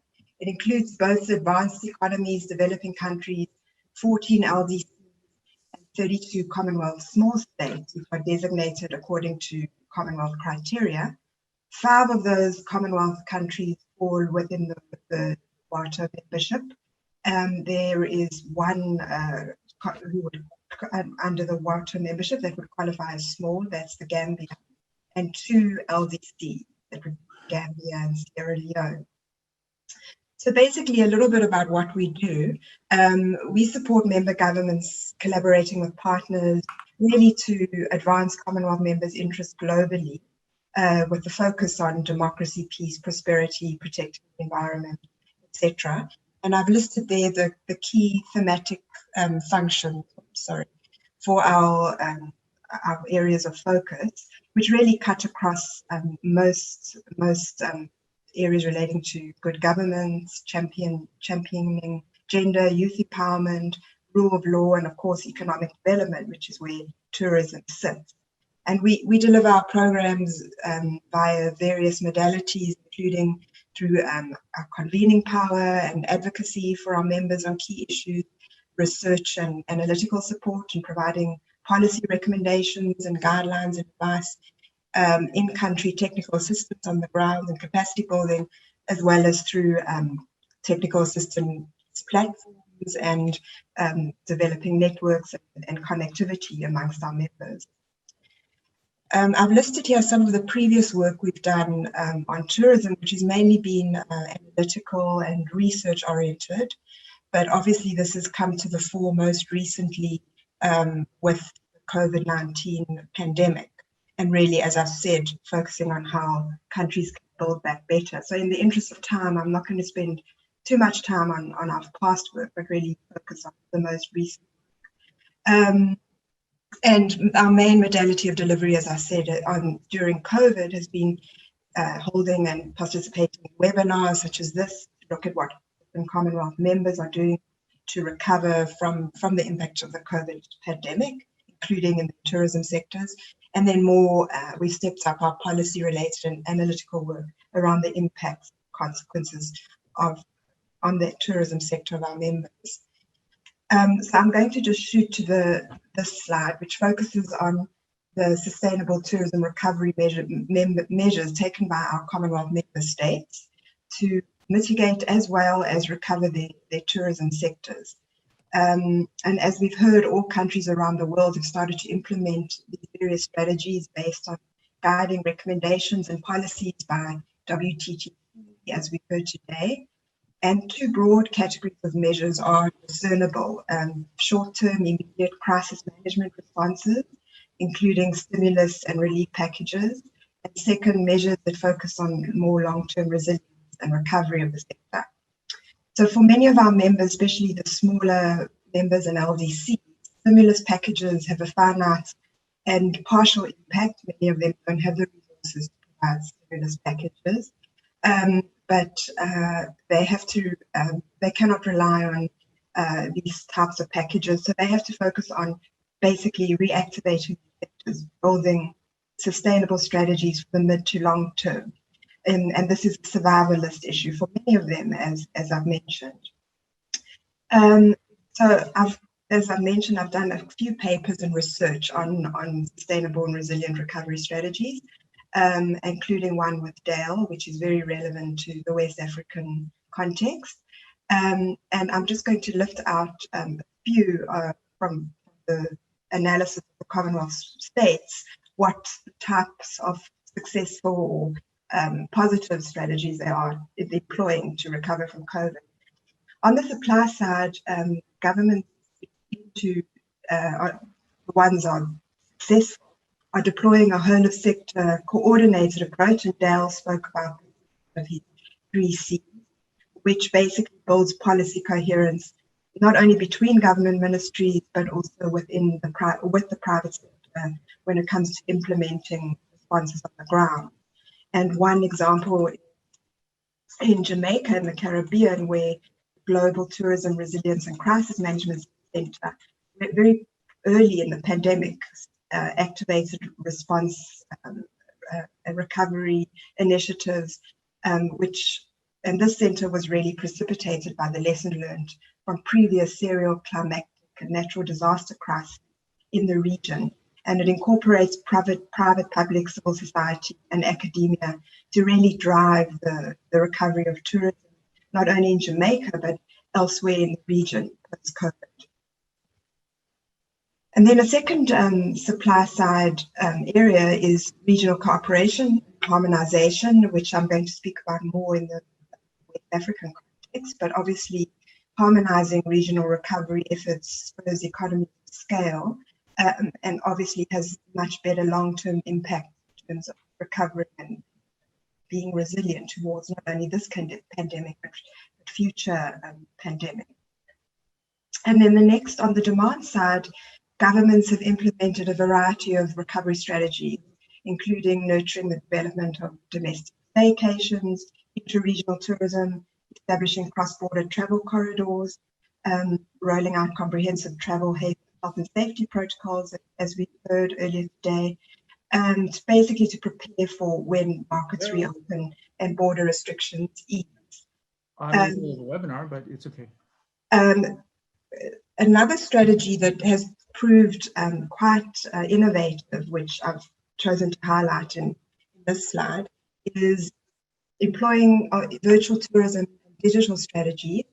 For example, in Tanzania, where relatively early in the pandemic, the country capitalized on virtual media to live stream in partnership with Wildlife Conservation Authority, live stream the wildebeest migration globally, which really serves to stimulate demand, diversify the markets that they access, and also focus on protecting biodiversity for the benefit of local communities who rely on this income. So that's been quite successfully deployed in that context. But also diversifying the source markets is important when it comes to capitalizing on travel corridors, bubbles, which has become quite a popular channel through which commercial international travel is slowly resuming. And it's becoming normal, especially in the current second wave. So obviously these are bubbles that are agreed between countries with low infection rates across the region. And they have the objective of providing, cultivating alternative source markets, and also future comprehensive trade ties ultimately. One, we heard examples of some today, the Trans-Tasman bubble right in Australia, New Zealand, and possibly a few Pacific Island countries is one that is next year. The third strategy on the demand side is developing new business models, differentiate the tourism offering, and Dale mentioned presentation about this, capitalizing on natural and indigenous competitive advantages. And here we see a lot of innovation in the Caribbean, specifically looking at long stay packages to attract remote workers, high income remote workers. And these have been rolled out in Barbados, Antigua and Barbuda, and then other types in the Asia Pacific. Hi, can you hear me? We're having the same problem with your breaking up. And if you can please wrap up. Is that better? Yes. Okay, maybe if I turn my head towards my laptop. Okay. Just speed up because we've got limited time. Thank you. Okay, so in Maldives, they've also had implemented innovative tourism strategies like self-contained island retreats. Okay, so what I'm going to do is skip ahead, just mention one more in Africa, in the Seychelles, where concentrating on how they've synergized with other public policies, notably blue economy. Early on in the pandemic, Seychelles announced the culmination of its marine protection initiative, safeguarding 30% of its EEZ waters from commercial use. And this is important for tourism because it protects the ocean resources, onshore wildlife, coral reefs, sustainable fishing, which really not only attracts tourists, but also serves as a vehicle to leverage investment into the sector as a whole. Okay, so moving on now to considerations for WATO. I've tried here to lift out some obviously this isn't exhaustive, but really, as you're all more familiar with the West and Central African tourism context, I'm hoping these will merely be a discussion starter rather than offering definitive solutions. And many of these come from the paper that Dale and I co-authored on West Africa's tourism initiative. But really, it's about how to go about, it lifts out elements, different strategies countries have used also to spur a new normal in tourism as we move through the COVID pandemic. So the first one I've listed is West Africa is a good candidate for regional tourism, and this has been recognized at the AU level within the ecotour strategy itself, because historically there's been a disproportionate focus on targeting northern country source markets, whereas the African and regional tourism market is estimated at over 300 million potential visitors. So there's a lot of scope to translate these aspirations into action. And then enhanced regional collaboration also has enabled building supply side readiness across regions and with the private sector.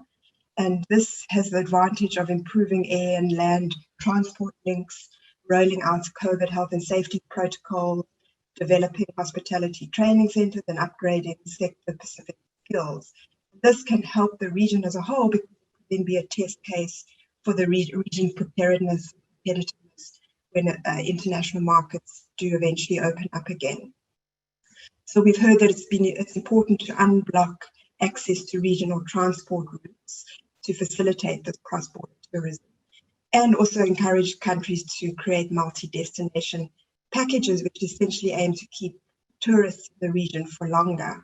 So the emphasis is on complementarity rather than competition amongst countries. Then the next issue is regional harmonization, and we've heard already why this is so crucial, because a post-COVID world will not be business as usual, and competitiveness will hinge on how safe travelers will feel coming to your country. So implementing health and safety protocols is crucial, but beyond implementing, they also have to be harmonized within and between regions. This would reduce regional discriminatory health and safety requirements, which could undermine the viability of transport, etc. And also cooperation is very useful, as we've heard, for data collection and for information gathering. We discussed earlier the importance of gathering diaspora data, and this should come from countries themselves. They can start collecting this as a useful value addition to shape future offerings. Because if you know where the majority of your tourists are coming from, where they're going, what their tastes are, the trajectory of their travel patterns, more easily shape future regional strategies.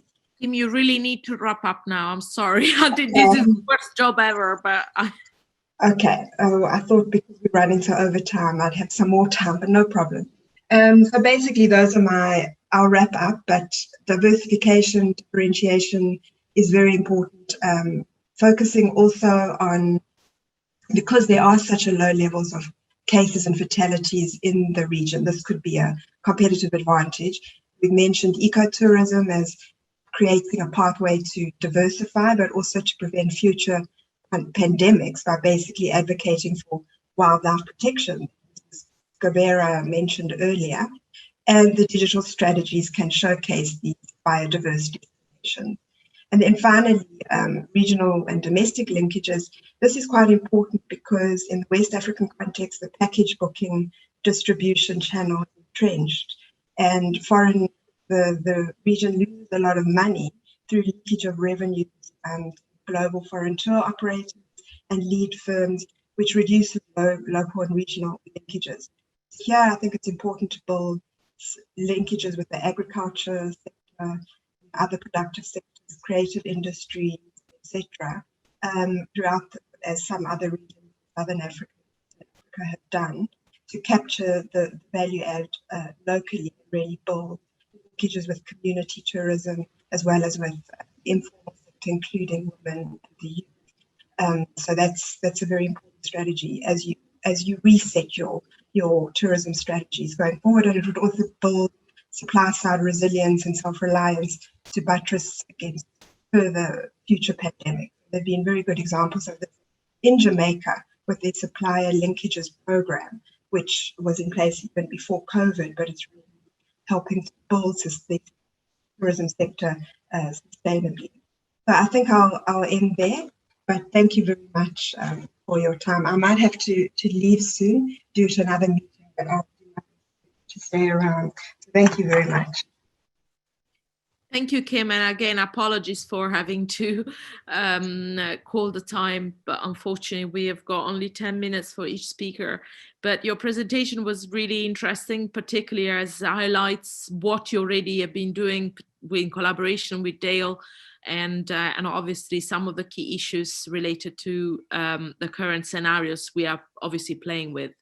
I'm going to move to our next speaker, who is Mr. Christopher Impson. Christopher is the Director of Sustainable and Destination Stewardship at the World Travel and Tourism Council.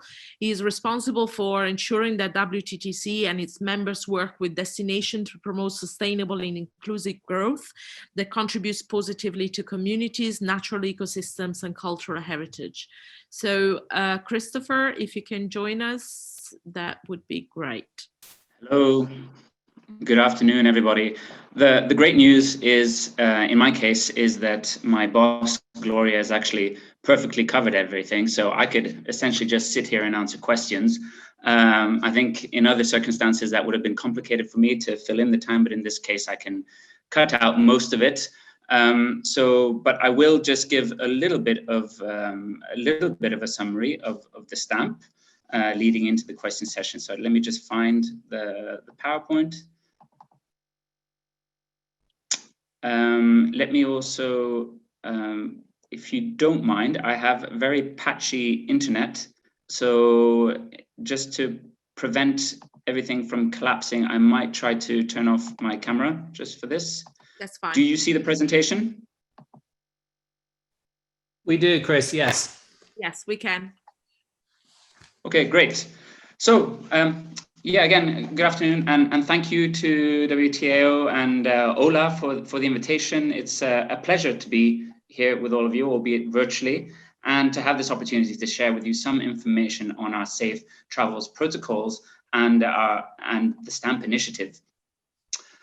So prior to the STAMP, my day job was actually, as mentioned, being the Director of Sustainability and Destination Stewardship. But of course, you know, that was dealing often with the pressures of over-tourism, and that really is it seems like a relic of the distant past at the moment. Since the crisis broke out, the resources of WTTC have been almost entirely dedicated to crisis management and recovery activities and supporting our members during this exceptionally challenging period. Now, among the insights, the toolkits and initiatives we've worked on, we developed the Safe Travels protocols and stamp, which have turned out to be very successful indeed, with over 220 destinations and many thousands of businesses that are using it. Well, I was going to start from the beginning, but you may just recognize this slide from Gloria's presentation. I think the point here really is that our studies and experience from the past shows that coordination is ultimately the key to a successful recovery. And this was demonstrated quite clearly in this U versus V-shaped recovery after 9/11 and the global financial crisis, respectively.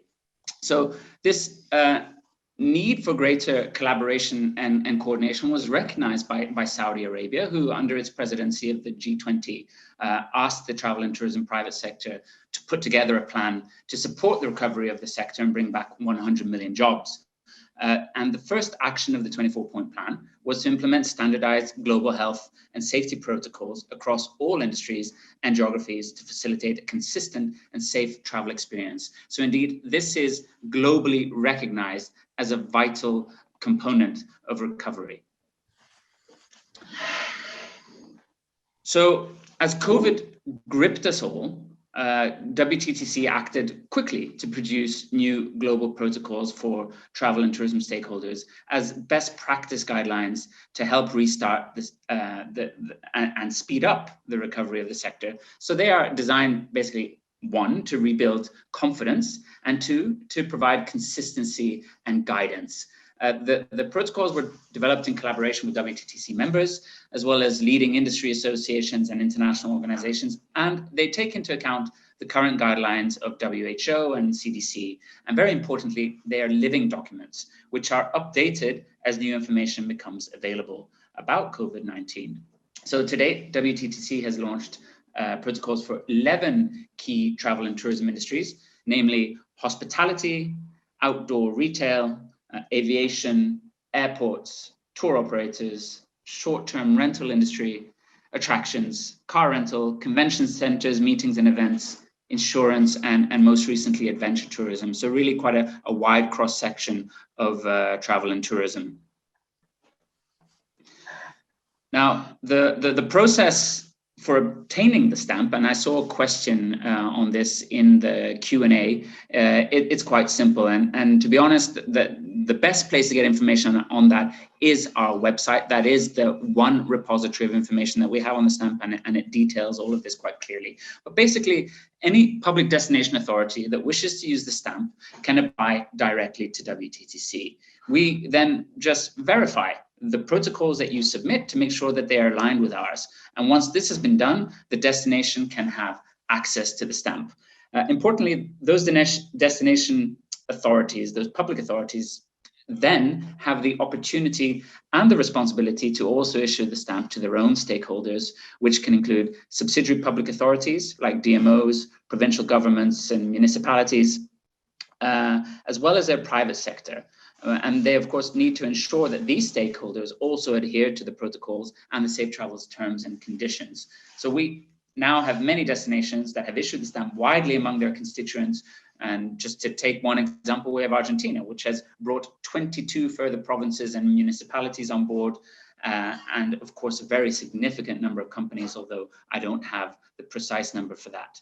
So this means that at the moment, we're standing with 220 destinations, just over that actually, using the stamp, and among those 57 countries. And as you can see from this map here, we have quite a few in Africa, including West Africa with Ghana and the Gambia. And indeed, it's been my pleasure to work with Mr. Akwasi Ajamang, who I think it will be on later, who's the CEO of the Ghana Tourism Authority, on precisely this issue.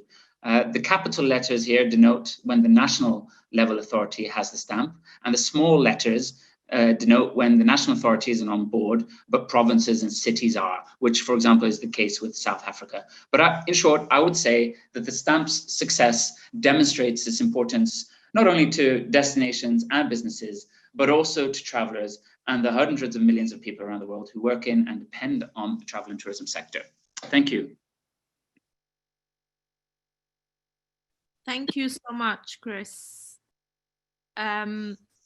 Right. I think I would like, okay, you have stopped sharing. I would like to open the floor for about 5 minutes questions. I'm not sure if there are any specific question. Right. There is a question from Babatunda Olainde Masewaku. The question goes to the CEO of WATO. I want to raise issue on diaspora tourism as it relates to Nigeria. In a country where the existing diaspora policy is designed only for Nigerians in diaspora instead of the global African diaspora, how do you think diaspora tourism can flourish and thrive in Nigeria under such policy? Thank you very much, Mr. Babasunde, Mr. Masiwaku, actually. Sorry, just before I get into that, I know people probably have questions, and I saw an earlier question from you, Mr. Masiwaku, for WTTC. I just want to mention about the stamp that there are no charges, because I know there are lots of different people from different West African countries, or different countries actually, on this platform, on this webinar right now. So there are no charges, and we're going to be working very closely with the WTTC to make sure that all our member states actually receive this stamp. And kudos to Ghana and Gambia, and I'm sure that Lagos State and Ogun State, in Nigeria and other states, Kano State is here. Someone from Abuja is here as well. Will actually apply and receive the stamp. Now, back to your question. It's interesting because I actually thought, I think about 2 days ago, that we should have invited the Director General, for the Diaspora Commission in Nigeria. I am very aware that when Nigerians say diaspora, they're talking about diaspora Nigerians, which really is not the case. So I think that is part of the work, and the job that WATO has to do, in number one, educating people, and making sure that, I know you in particular have been working on collaborating and actually reconnecting with the diaspora at large. You've actually had several programs which have been opportune, to attend some of them.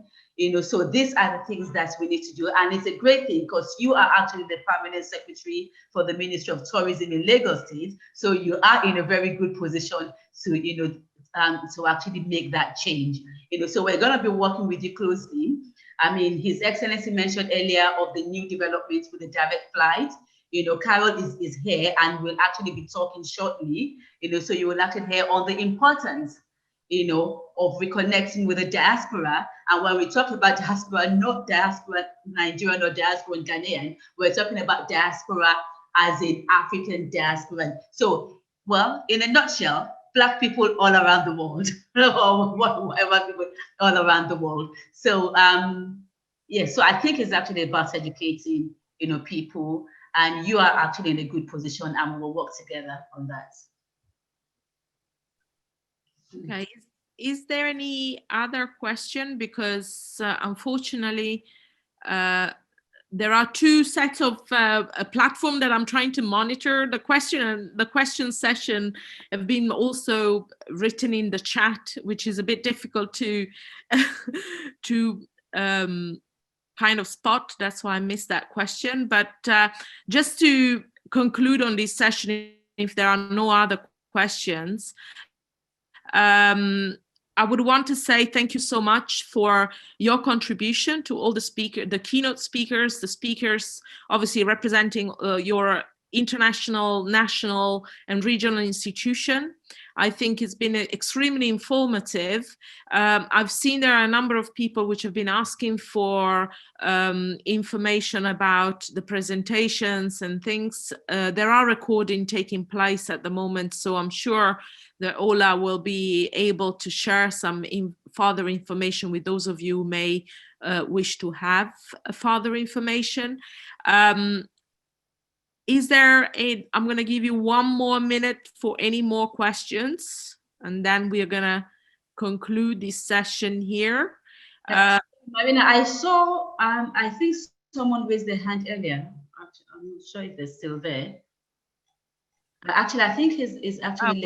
Well, there is one, you see, because there are questions coming both on the Q&A and the chat. There is one question to WTTC. On the world map just shown regarding the safe travel stamp, one notices that a number of developed countries are missing. Belgium, UK, USA. Any reasons for that? Probably because we're all red countries at the moment. Sorry, I'm just simplistically answering the question. Probably that's not the answer. But could you maybe, Christopher, answer the question to Yvonne about missing countries like Belgium, UK, USA? And what are the reasons for that?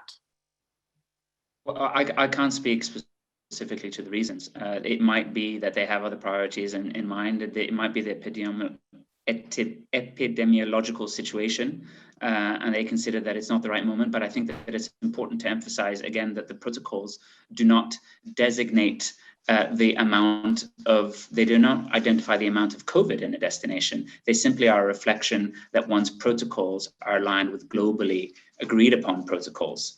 So it's up to destinations to use that responsibly. And the other, I think, reason is that so far we did not anticipate the success of this initiative, and we've been trying to catch up ever since. So we haven't been able to take a very promotional stance on the stamp.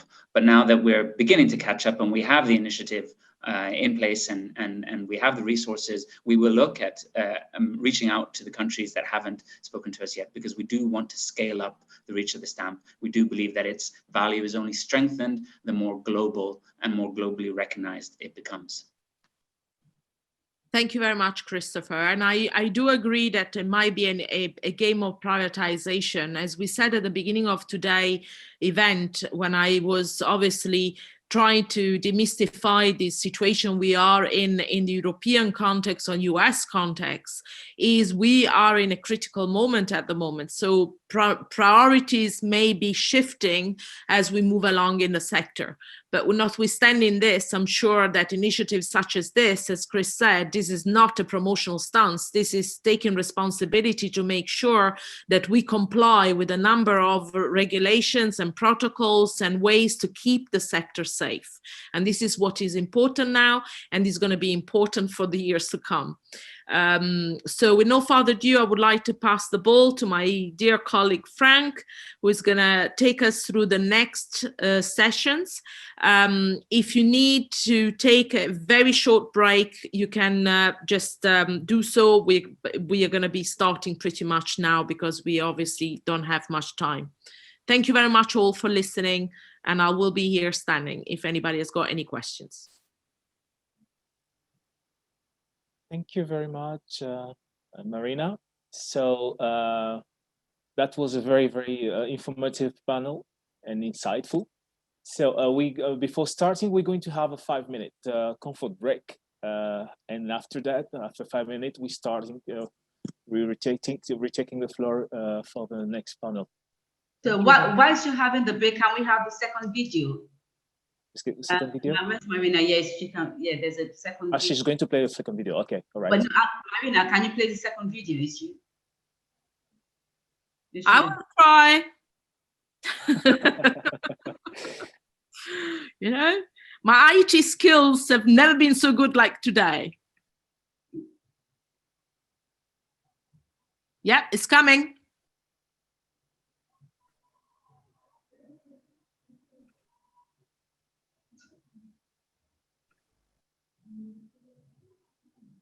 Be on the lookout, not only for burgeoning special economic zones that further buttress prospects on a general trade scene, but also zoom in on previous and emerging tourism spots and activities that draw on tourists who are frequent spenders in their search for enriching adventure, good business, worthwhile enlightenment, and energy-driving fun.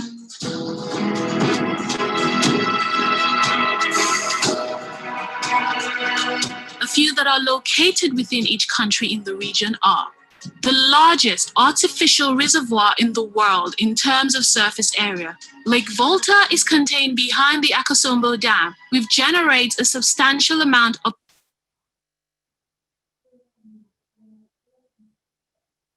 Sorry, is there a problem? Ola? No, I don't know. I don't know. It's your screen. I don't think. Can you? I think you did start from the beginning, but that would have been from your end. If you can probably just take the scroll back to the beginning. Yeah. West Africa, an amazing African sub-region, blessed with great weather, warm and friendly cultures, amazing wildlife, breathtaking scenery, stunning beaches, and outstanding historic sites. The triggers of tourism activities and trade in West Africa's region are a numerous and unique sort. Best for investors to be on the lookout, not only for burgeoning special economic zones that further buttress prospects on a general trade scene, but also zoom in on previous and emerging tourism spots and activities that draw on tourists who are frequent spenders in their search for enriching adventure, good business, worthwhile enlightenment, and energy-driving fun.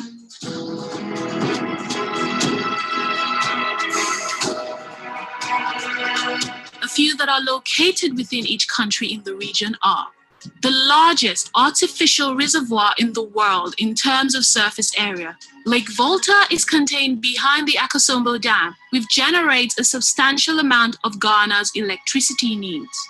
The designated UNESCO cultural landscape of the Batamariba people in Kutamaku, Togo, famous for their pre-modern African architectural achievement, the two-story Samba houses that have livestock in the lower level and contain a rooftop courtyard for grain storage and sleeping.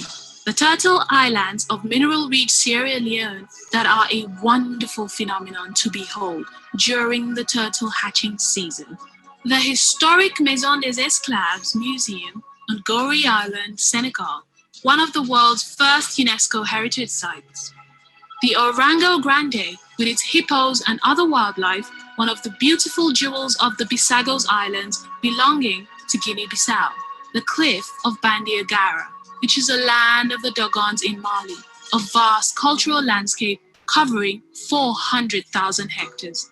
The Agostino Neto cocoa plantation of Sao Tome e Principe, which caretakers have purposefully left in its original rustic condition. The home of Mount Nimba, and a medley of elegant Parisian mansions and crafted colonial municipal buildings in Grand Bassam, which is a UNESCO World Heritage Site and the largest church in the world. In Côte d'Ivoire, the Libassa Eco Lodge in Monrovia, Liberia, with its exotic botanical gardens and variety of wildlife. The host of the very important biennial film festival FESPACO, Burkina Faso, where the largest culture of music and enriched art market in Africa is found. The volcanic islands, captivating beaches, and murder music of Cape Verde, known as a winter escape. The untrodden country of the Futajalon Highlands, which is the source of the longest river in West Africa. Wonderful waterfalls are also a still feature of Guinea's land of geographic amazement. The obscure yet popular voodoo culture of Benin Republic mingles with the energy of urban life in the city to create a charming haven. The desert of Mauritania, its oasis like Bangda National Park and UNESCO Heritage Site of Ouadane, the fastest growing megacity in Africa with the fourth highest GDP. Lagos, Africa's biggest street party, Calabar Carnival, and a UNESCO World Heritage Site, the Osun Osogbo Sacred Grove in Nigeria. The diversity of the country known as Africa in miniature, from the peak of West Africa, Mount Faka, to the rarest animals in the world, like the Goliath frog and the two-horned chameleon. Cameroon is the wettest place on earth, the country of Niger, a land where the Sahara Desert courts an alphabet-shaped protected park shared across a tri-border area. The W National Park, which was designated a UNESCO World Heritage Site in 1996, with all the fascinating architecture, cultures, and traditions of the Sahel region. Tourists and investors interested in West Africa's tourism are in for greater, pleasant surprises because of the abundant, unspoiled destinations that are yet to be explored for enlightenment, adventure, and fun, or harnessed for investment opportunities. The countries in the region are gradually learning to grow economic synergies. This only spells a better future for industries in the region. West Africa invites you to its many paradises of nature, history, and fast-paced urban life. Accepting the invitation bodes well for every guest that comes.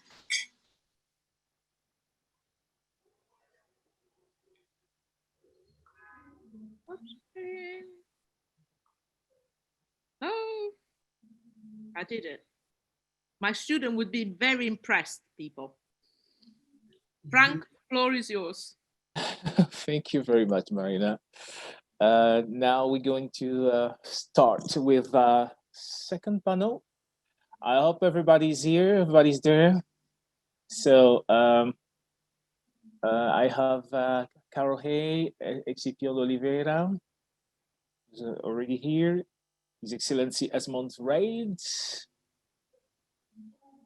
Yes.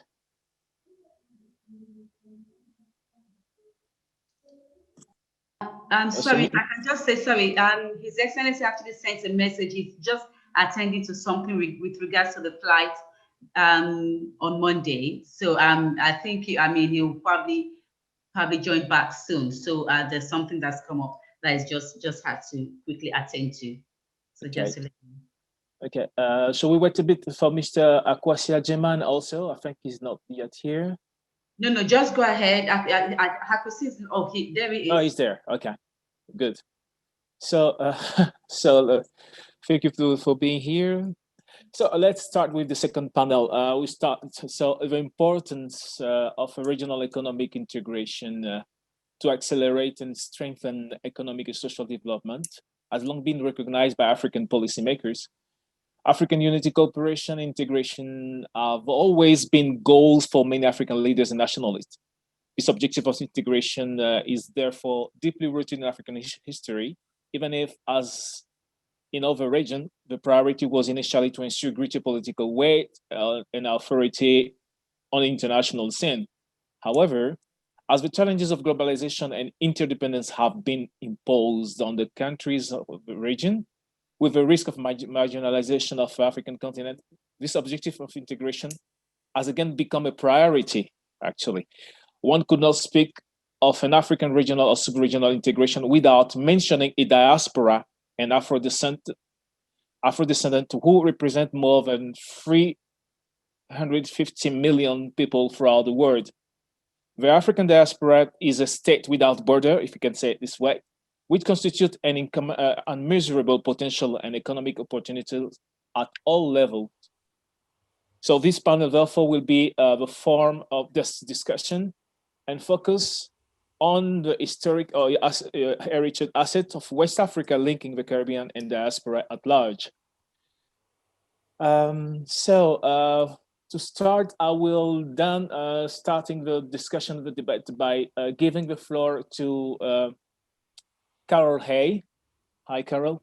Hello, how are you? I'm fine. So Carol is a representative of a Caribbean Tourism Organization in the UK chapter. Is that correct? Yes, yeah. You could say it that way, but it's the Caribbean Tourism Organization chapter, UK, Europe, but that's perfectly fine. And okay. My company, Mackenzie Gale, is their representative. Okay, that's right.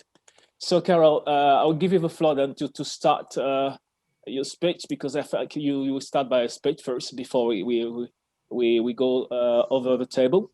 Yeah, no problem. And I know time is short, so I'll get on with it quickly. First of all, it's great to be here, to be supporting Ola and everyone. And when you talk about the diaspora, that's me. I am the diaspora. I was born in the UK of Jamaican parents.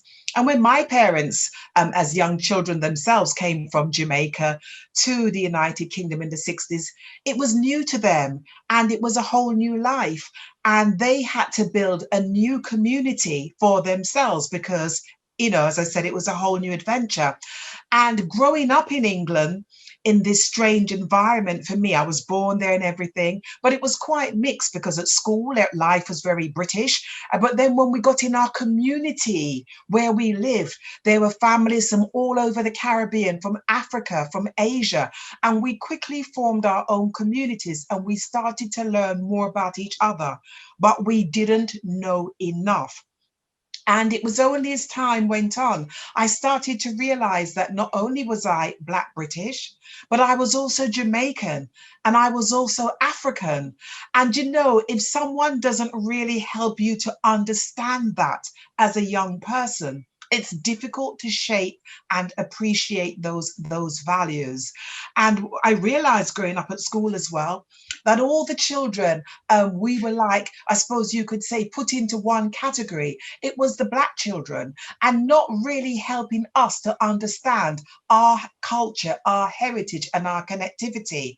And sadly, decades later, that still prevails. We still do not understand the connectivity of the diaspora and the strength that it can bring. And that's why these discussions are so important. And when we talk about the diaspora, you've said how many millions upon millions. You're right. They're in North America, Canada, South America, particularly Brazil, right across the Caribbean, the UK, Europe. There are so many of us that need to understand our connectivity to Africa and the impact that that knowledge and that awareness can have on our lives.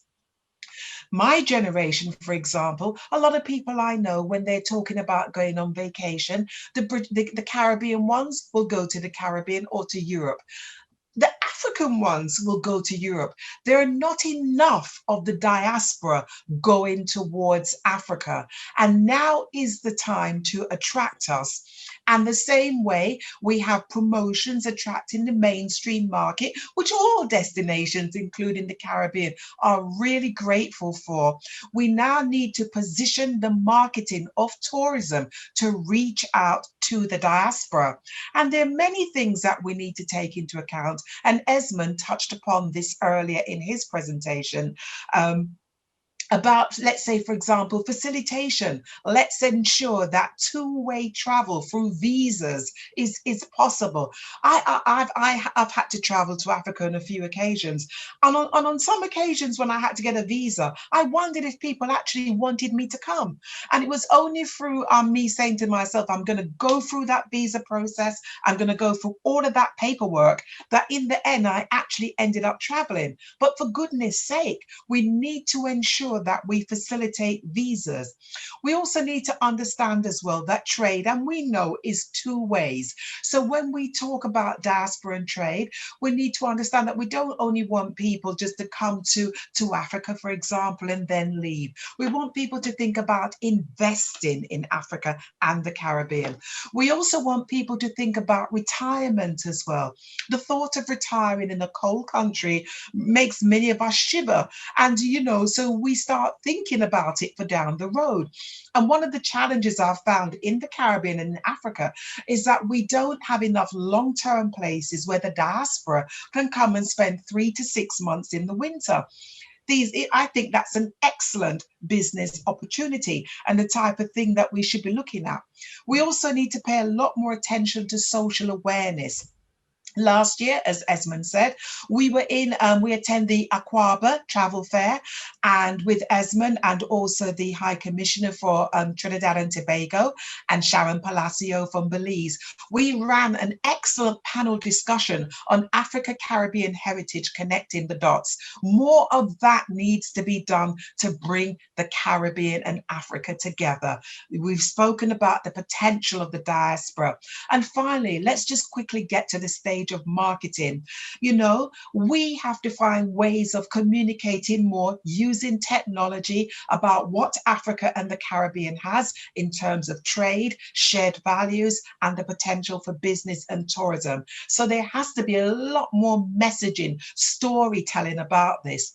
We also need to bring buyers and sellers together from Africa, the Caribbean, and the diaspora. We need to learn more about each other, trust each other, respect each other, and do business together, because we already have all the ingredients to have a fabulous tourism proposition. We need to ensure that there are flights there, that there are packages there, and that we give people what they want in terms of experiences. Just in closing, I can tell you that whenever I go to Africa, first of all, I want fabric. I want fantastic outfits. I want to understand the culture, the heritage, the food. I want to meet local people. I don't need to go on a beach. I want to embrace with the people. I want to know more about the heritage. And a lot of the diaspora, we actually want to do the genealogy tests to try and find out more where our families are from. I'm always being asked on the streets of London, are you Nigerian? Are you from Ghana? So probably my features tell a story, but I want to know more, and so does the diaspora. So the opportunity is, it's in abundance, and now is the time for us to work together to connect the diaspora with Africa through tourism, trade, development, culture, heritage, a massive gold mine, and it's ours to claim. And I'm here for the rest of the afternoon and available to answer any questions. Thank you, Carol, for this insightful presentation.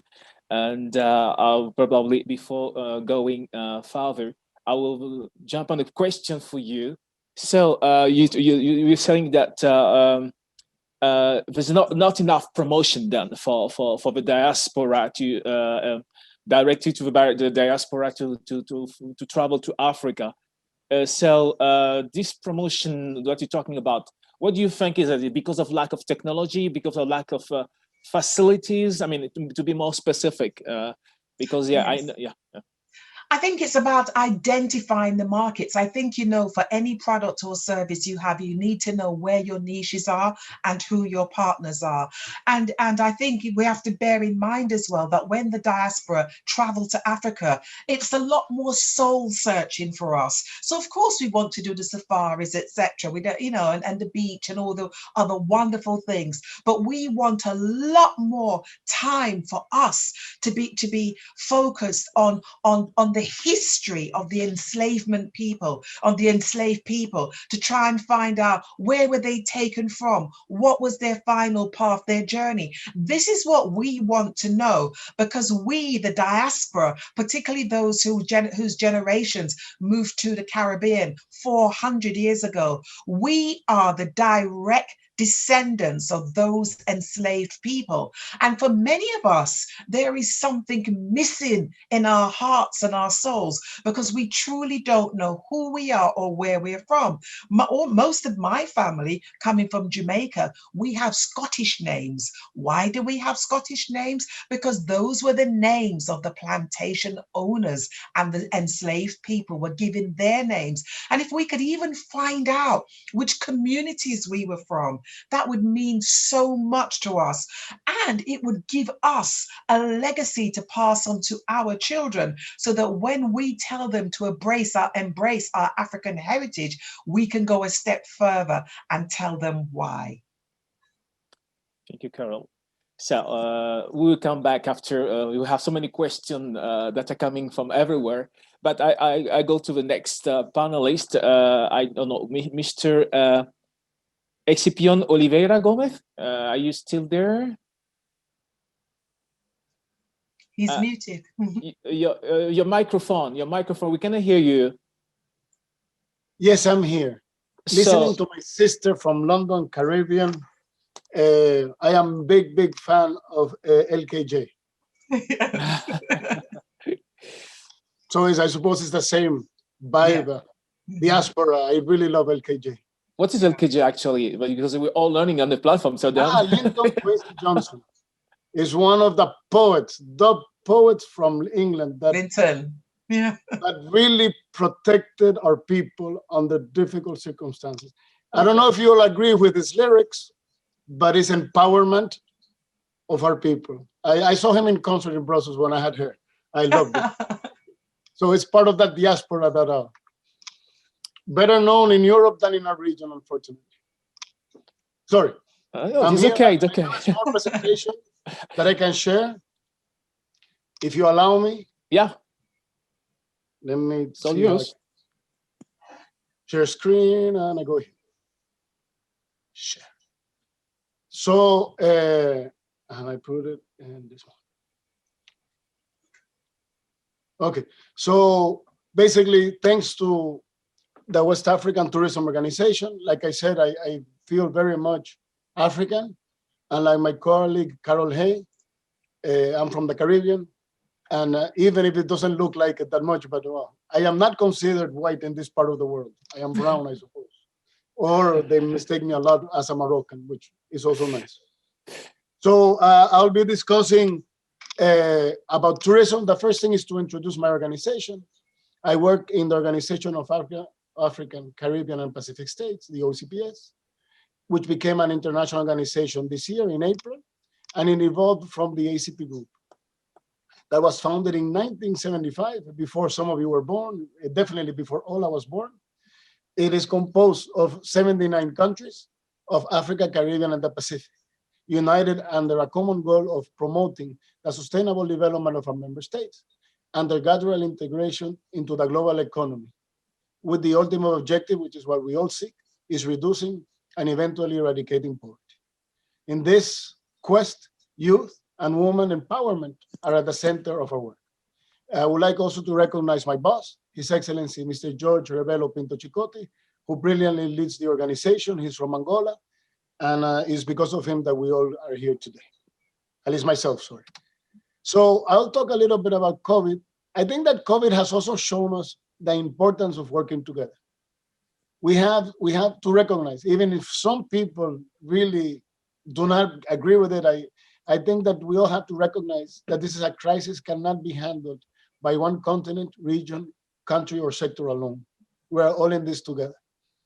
For this, we have to foster public-private sector dialogue and cooperation at all levels, national, regional, all ACP, international. And this particular event, I see it as a good step towards that.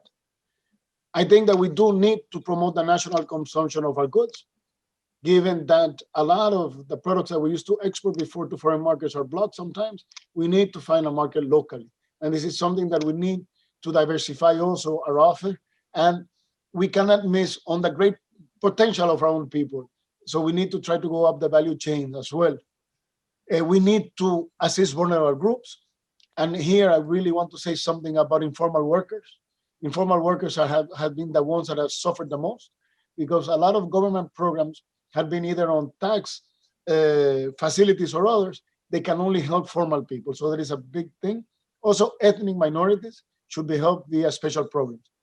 And I think that every bad thing brings a good thing. So we do have to take advantage of the crisis to promote leapfrog technology from our people. The use of Zoom as well has been something exponential, and other platforms. I'm not promoting Zoom particularly. I think it's a time for a paradigm shift. We're living in unprecedented times. We need a paradigm shift of our economic development policies. It is imperative that we take really the time to promote social and economic and cultural inclusion and the active participation of all our citizens in our society and in the economy as a whole. We have to bring all those people, the informal economy, into the economy. This will not only ensure the personal development of the people we help, but also it will guarantee a most prosperous and fair society for all of us. I think that the first thing for us, for me, is believing in yourself. We always look north. Well, even if Jamaica and Dominican Republic are in the Northern Hemisphere, but they call me South, I don't know why, but let's take that I am from the South. We always look north. And here, we believe really that globalization has changed everything in our lives, the way we live, the way we think, the way we do business. Technological innovations have shrunk the dimensions of time and space, challenging our SMEs to adapt and find innovative solutions to survive.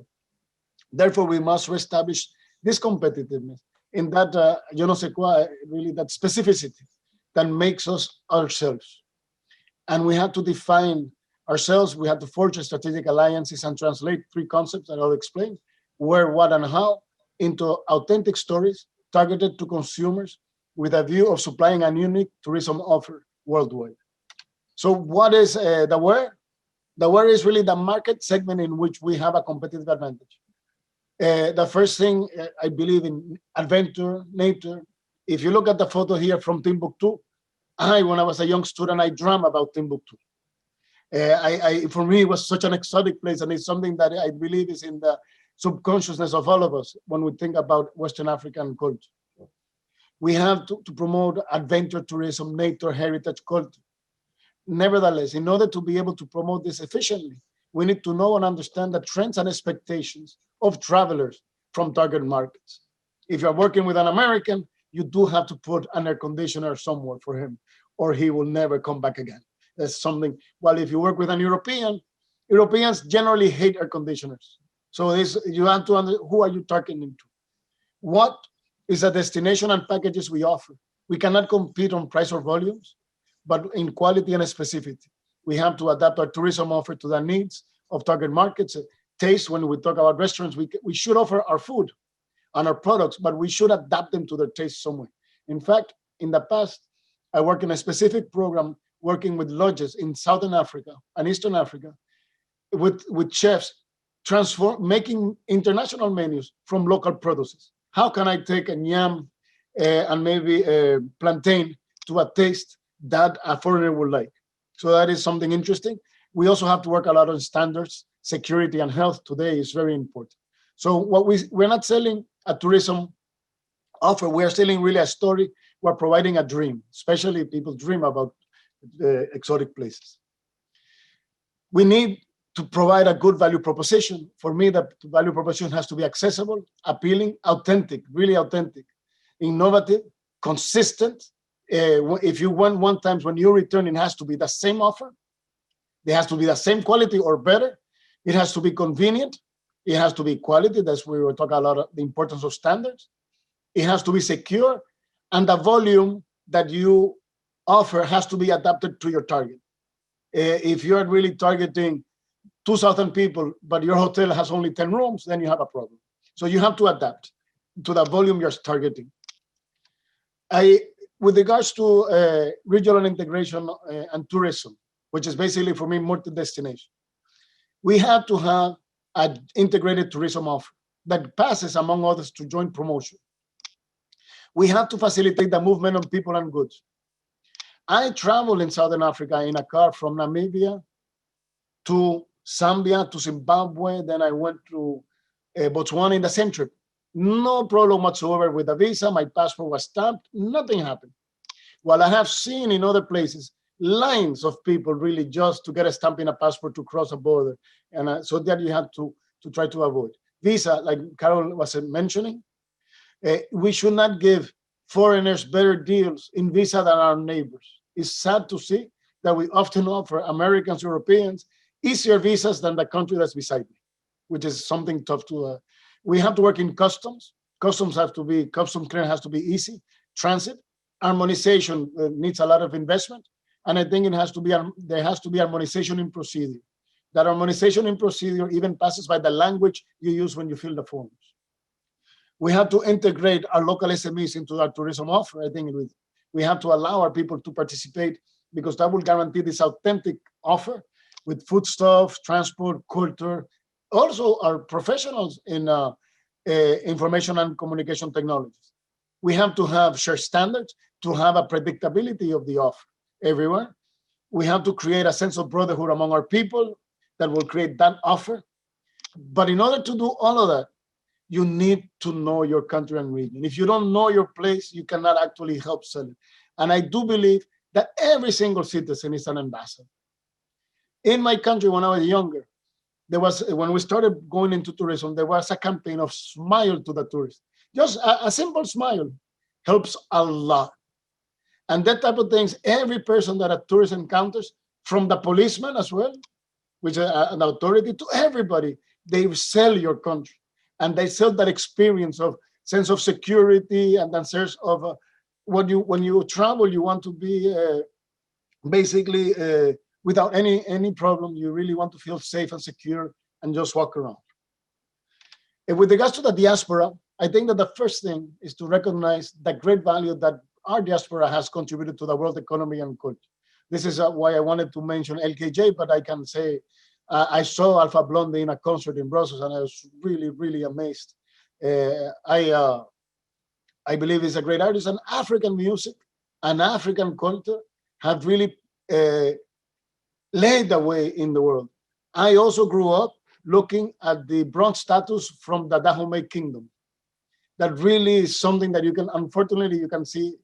Sometimes to see our cultural goods is better to go to the Louvre or to the British Museum, but well, that's another story.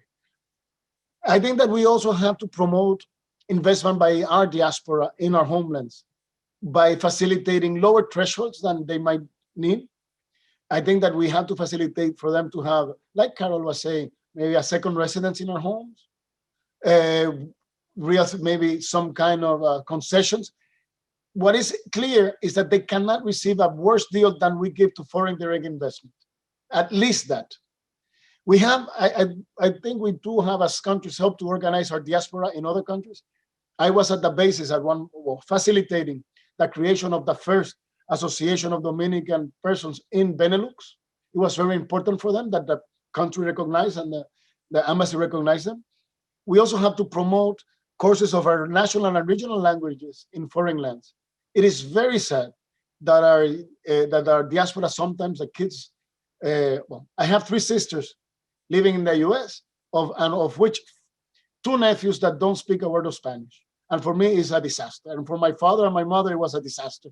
Because, and I have asked my children, because I'm married to a Belgian, they have to speak French, Spanish currently. So the grandparents do not have to make any effort to communicate with their grandchildren. And I think it's very important that we allow our people in foreign lands to speak their language, because the languages bring you to your culture. Even if you have an accent, it doesn't mind if you can actually communicate with your people. And I do believe that we have to make people feel at home when they come home. In my own country, in many countries, you have big banners in Christmas, welcome home, music playing. We give custom concessions to bring gifts back to their country in Christmas. So this type of things that I really cherish. I wanted to touch 2 programs. I know I have a short time. We have 2 programs that might interest you. One is ICR, is the Investment Climate Facility Reform, which we are managing, which we put in place, with our traditional development partner, the European Union, our trusted development partner. This facility it tries to promote really a public-private sector dialogue for a better investment climate.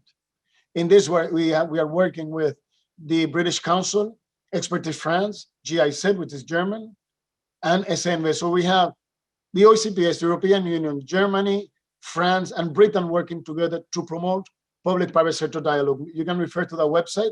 You will be interested. What we want to do is to promote reforms to and sustainable development. And another one that might be interesting also for the persons watching is a program that we have promoting scalable and sustainable solutions in financial inclusion in our countries for 25 million. You can find this also in a website that I didn't put here, but I can share, which is the Business ACP website that promotes really credit, saving, payments, and insurance for SMEs in our countries. Most of in our countries do not necessarily lack of liquidity, but it lacks the flexibility to adapt to the clients. So this is something that you could look. We work in education, in health, agricultural value chains, even rural electrification and clean energy. I'm afraid I was too fast. I hope you understood my broken English. I wanted to say thank you, merci, obrigado, thank you, gracias, Jarajef, Asante Gerbo, Yoruba, Hausa, Igala, Idoma, Ebira, Tiv, Efik, Ibidio, Naija, Pigdim. I understand those are thank you in several languages in Nigeria. At least that's what the internet says. Anyway, thank you very much for your time. I hope I am open for questions, and I hope I didn't took too long.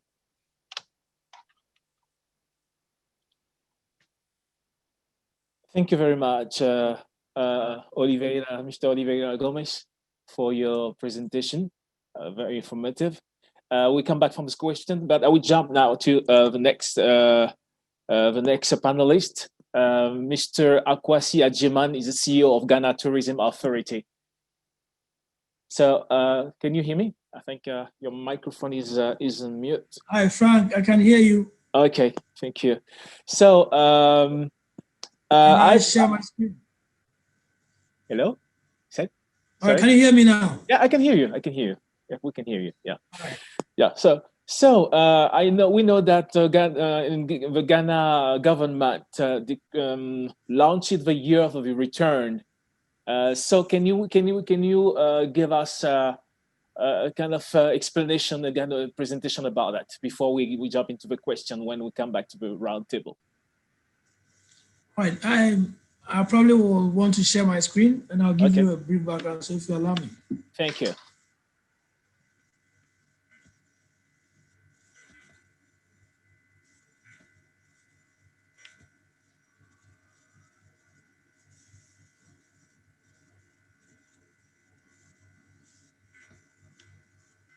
All right. Is it okay? It's fine. It's fine. Yes.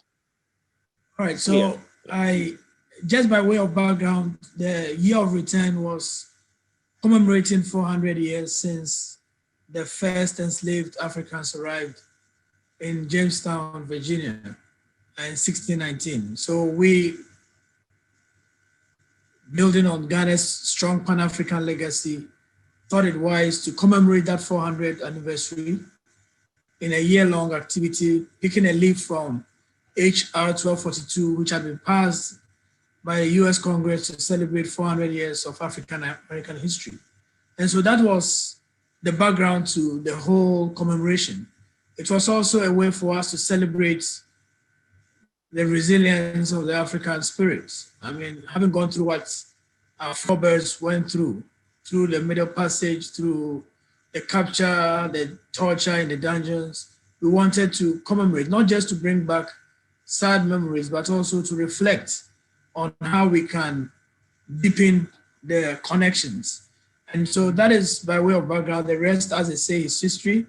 We had record numbers of people coming in to Ghana. Ghana was on the map. Everybody was talking about the return. So as a sequel to that, we've launched what we call Beyond the Return, which is a 10-year project to celebrate African resilience. So 2020-2030 is the Beyond the Return decade of celebrating African resilience.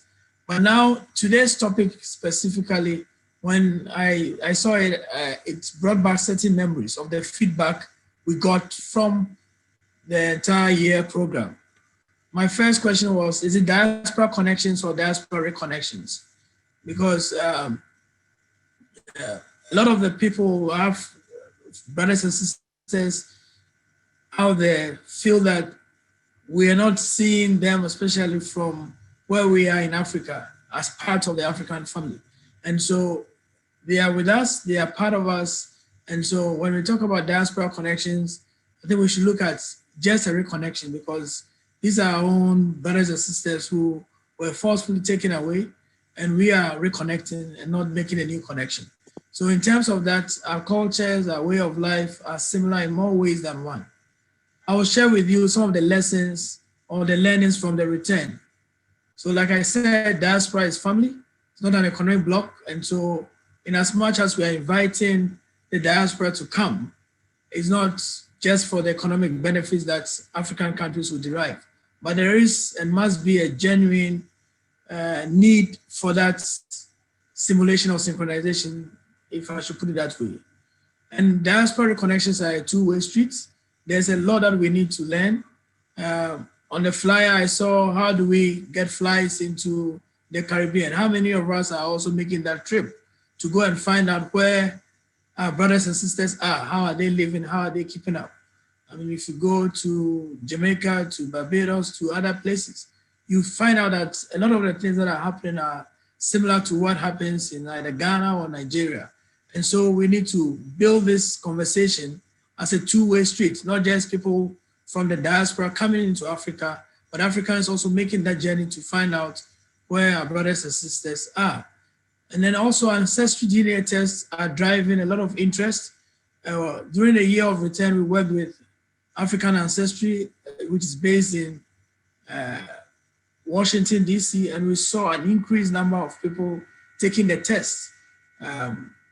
Surprisingly, a lot of the people were coming from Nigeria, and but we built ourselves as the gateway. So yes, we said, you are Yoruba or you're from wherever in Nigeria, but Ghana was the gateway. And so we still were able to draw some interest here. Then the focus also on second and third generation diaspora must not be lost.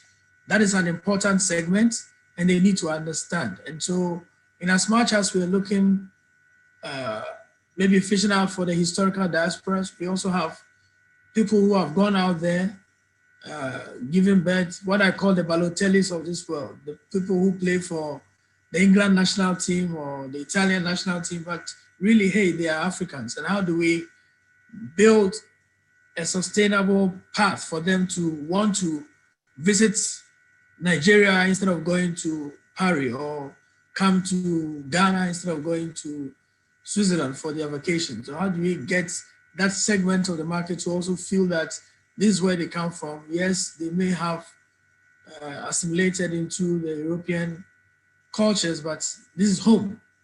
And then all the regional benefits are also not properly assessed. And so we need to look at how do we assess those regional benefits. For example, last year around December, all the flights coming into Ghana were booked. And so we saw a steady flow of people flying into Nigeria to be able to get a connection to Ghana. People were flying into Cote d'Ivoire to either come by road and all that. So we need to assess the benefits that some of these programs and projects like the Return bring to the sub-region. And then multi-destination goes beyond just open borders. So how do we build some cultural management tools and the use of technology to drive that interest? And so we've started something with Ola already with the West Africa integrated travel, but I think it needs to be risk-packed, especially after COVID, for us to be able to drive interest into the sub-region. So how do we build this sustainable path, the strategic actions? I think the platform for fertilization of ideas is needed and must be sustained. So what we started with WATO with the WAIT project must come back. We started during COVID working with Prof. Marina and Ola, the Building Bridges project. I think that is also on the drawing board and we need to deepen it, bring on board more collaborators, make sure that we're able to fertilize these ideas and use it as strategic actions going forward. And then I think we also dare to be different, because if you want to build a multi-destination region, it should not be a harmonious, like the same thing. People come to Ghana, they want to go to Togo, they want to go to Benin, they want to go to Nigeria. They don't expect to be seeing the same thing over and over. And I believe when we finish our Return, a lot of other countries we're also doing a Return. Let's also look at other ideas, other ways that we can dare to be different. So people come here, they experience a little bit of Ghana, they can experience a different culture, a different climate, a different environment. And it should not just be because the Return was successful, let's all do a Return. Let's look at other things that we can do.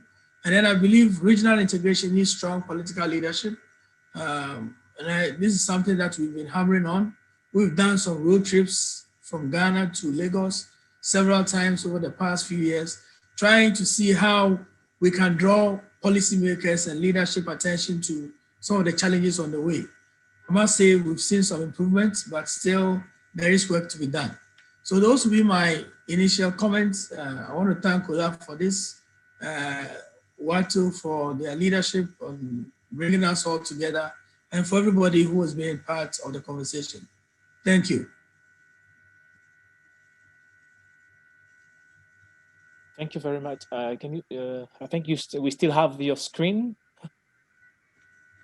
Thank you. Thank you very much, Mr. Jaman. Your presentation was very, very informative, and actually, I think it's going to be a reference for the year of Return. You're going to be a reference for the other countries, because I think African countries need to follow this kind of strategy in order to implement tourism and to vary into tourism offers for the diaspora and even for the rest of the world. And now I'm going to give a floor to Honorable Dr. Oluwatoyin Emmanuel Taiwo, Commissioner of Ogun State Ministry of Culture and Tourism. Thank you very much. It has been a wonderful time this afternoon.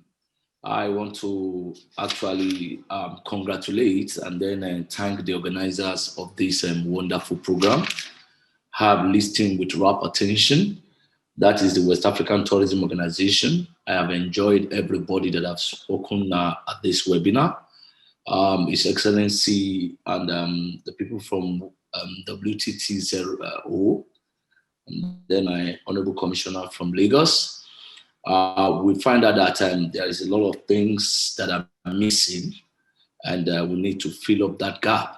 And that's the whole essence while WATO is trying to do all that is necessary to fill up the gap in the tourism industry, particularly in the region of Africa. Looking far back, we found out that there is a lot of opportunity in Africa here that is yet untapped, because tourism has to do with the movement of people. And then we actually need to know what tourism is all about.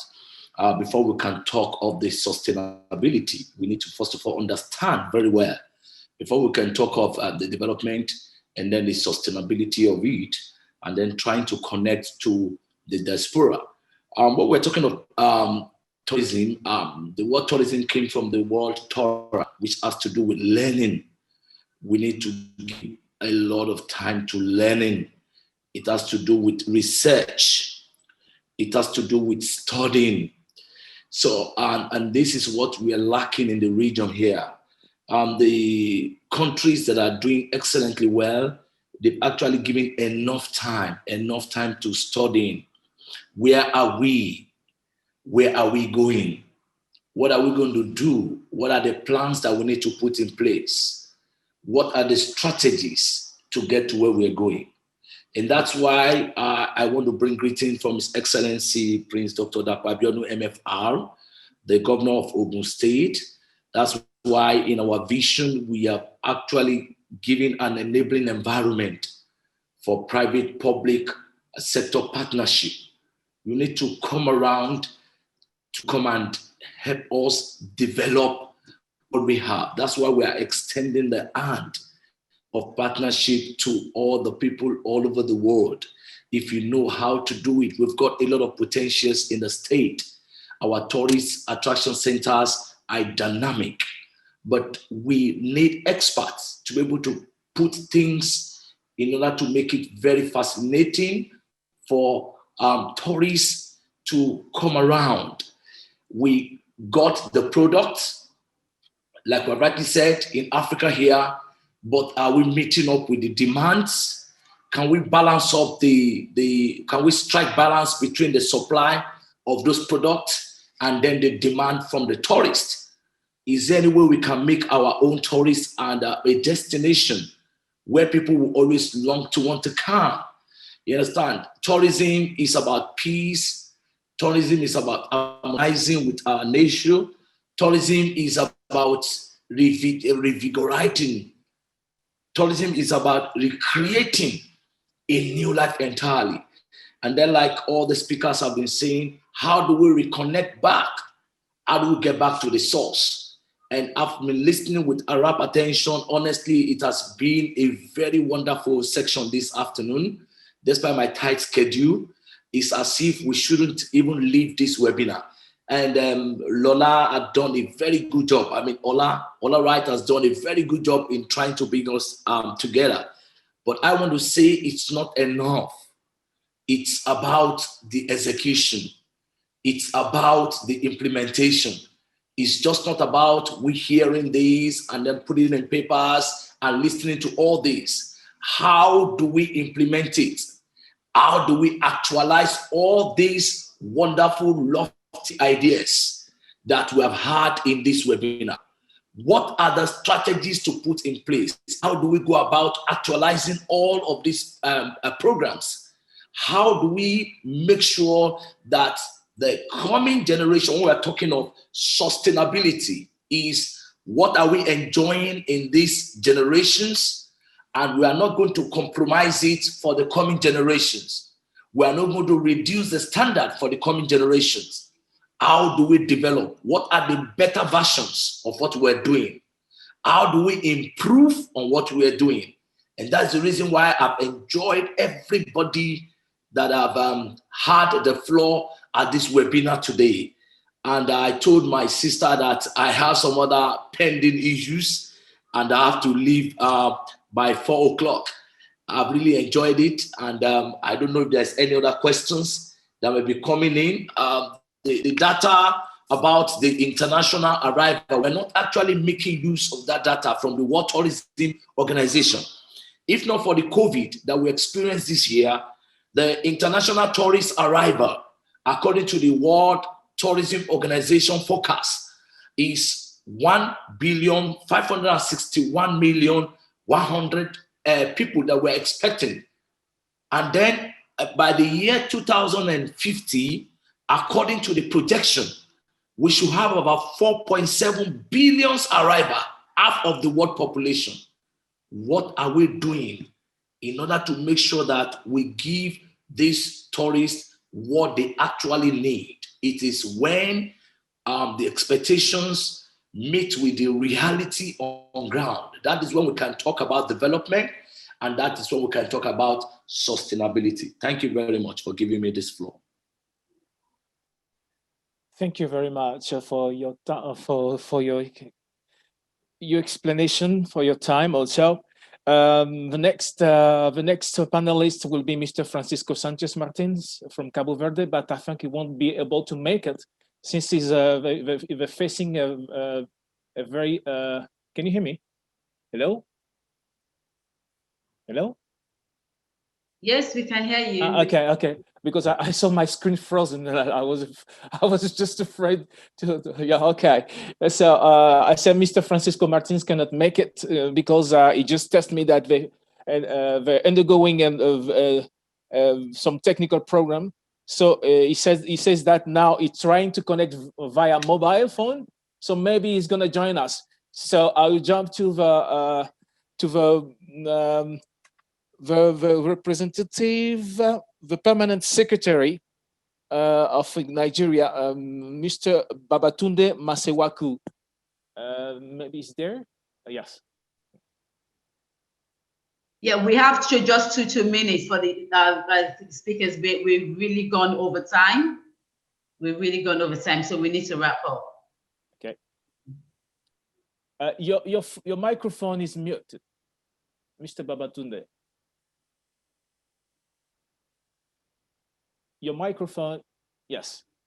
Can you hear me now? Yeah, we can hear you. Yeah. Good afternoon, everybody. Good afternoon.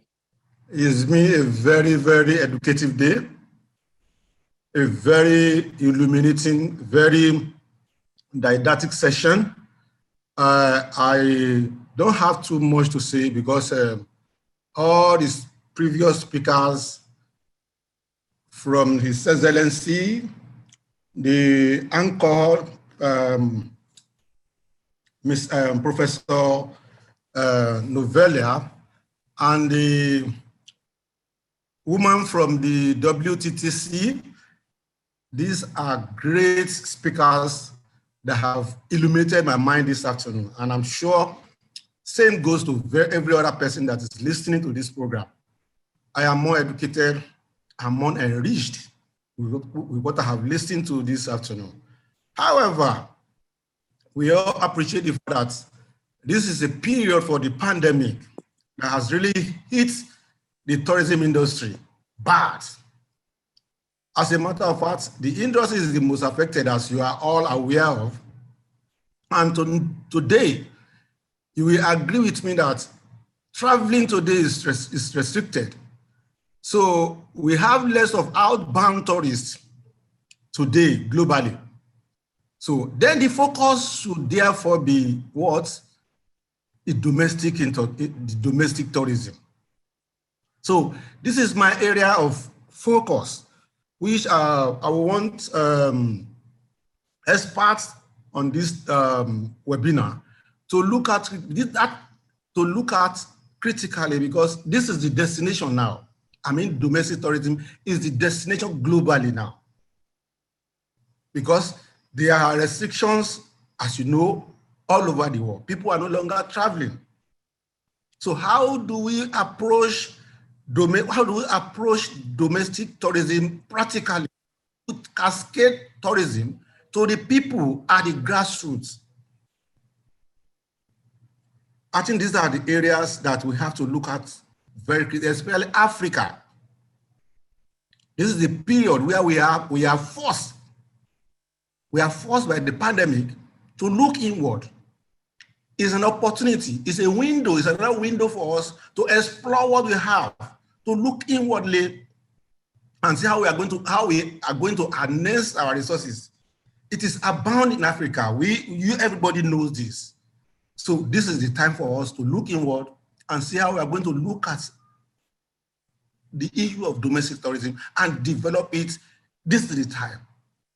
Thank you very much. Thank you, Mr. Babatunde. Now I'm going to ask. I think Mr. Francisco cannot make it. Maybe he can show up anytime. So we'll see that. But I'm gonna now start with some question. I have actually a common question for I would say somehow the public sector. This is a common question that normally supposed to be directed to Mr. Babatunde, the Ogun State, and Mr. Francisco. So what are we undergoing? We're facing this pandemic, COVID-19 pandemic. So what are your top three measures, top three or top five measures taken to slow down this pandemic and fight against it in order to reconnect, to relaunch the tourism? Because we know that Africa is somehow not that much affected like in Europe, but we still have COVID-19. And also we have to secure, to promote destinations. So what are your top three or top five measures to slow down this pandemic, to prevent it, in order to go into another wave, I mean? Well, thank you for the question. Yeah. Lagos State is a very proactive state in terms of the pandemic. If you have your records, you realize that you can recall vividly that with the outbreak of the pandemic in Nigeria, Lagos was in the forefront, coming out proactively with measures to stem the tide of the spread of the pandemic. So, and we are not looking back. Lagos government is not looking back at all. We have come up with a lot of protocols on hygiene and health and safety. So all agencies, MDAs that are relevant in terms of health, in terms of safety, all these are working together tirelessly every day, coming up with ideas, coming up with innovations to make sure that we stem the spread of the pandemic. So in Lagos State today, there is no program they are going to do that will be given approval without genuinely looking critically at the measures of protocols to stem pandemic in whatever you want to do before you can be given an approval. So that is a standing order in Lagos State. Before you go for any public program, any public event, the government is interested in looking at the safety measure, the protocols that we are putting in place, and we are going to monitor.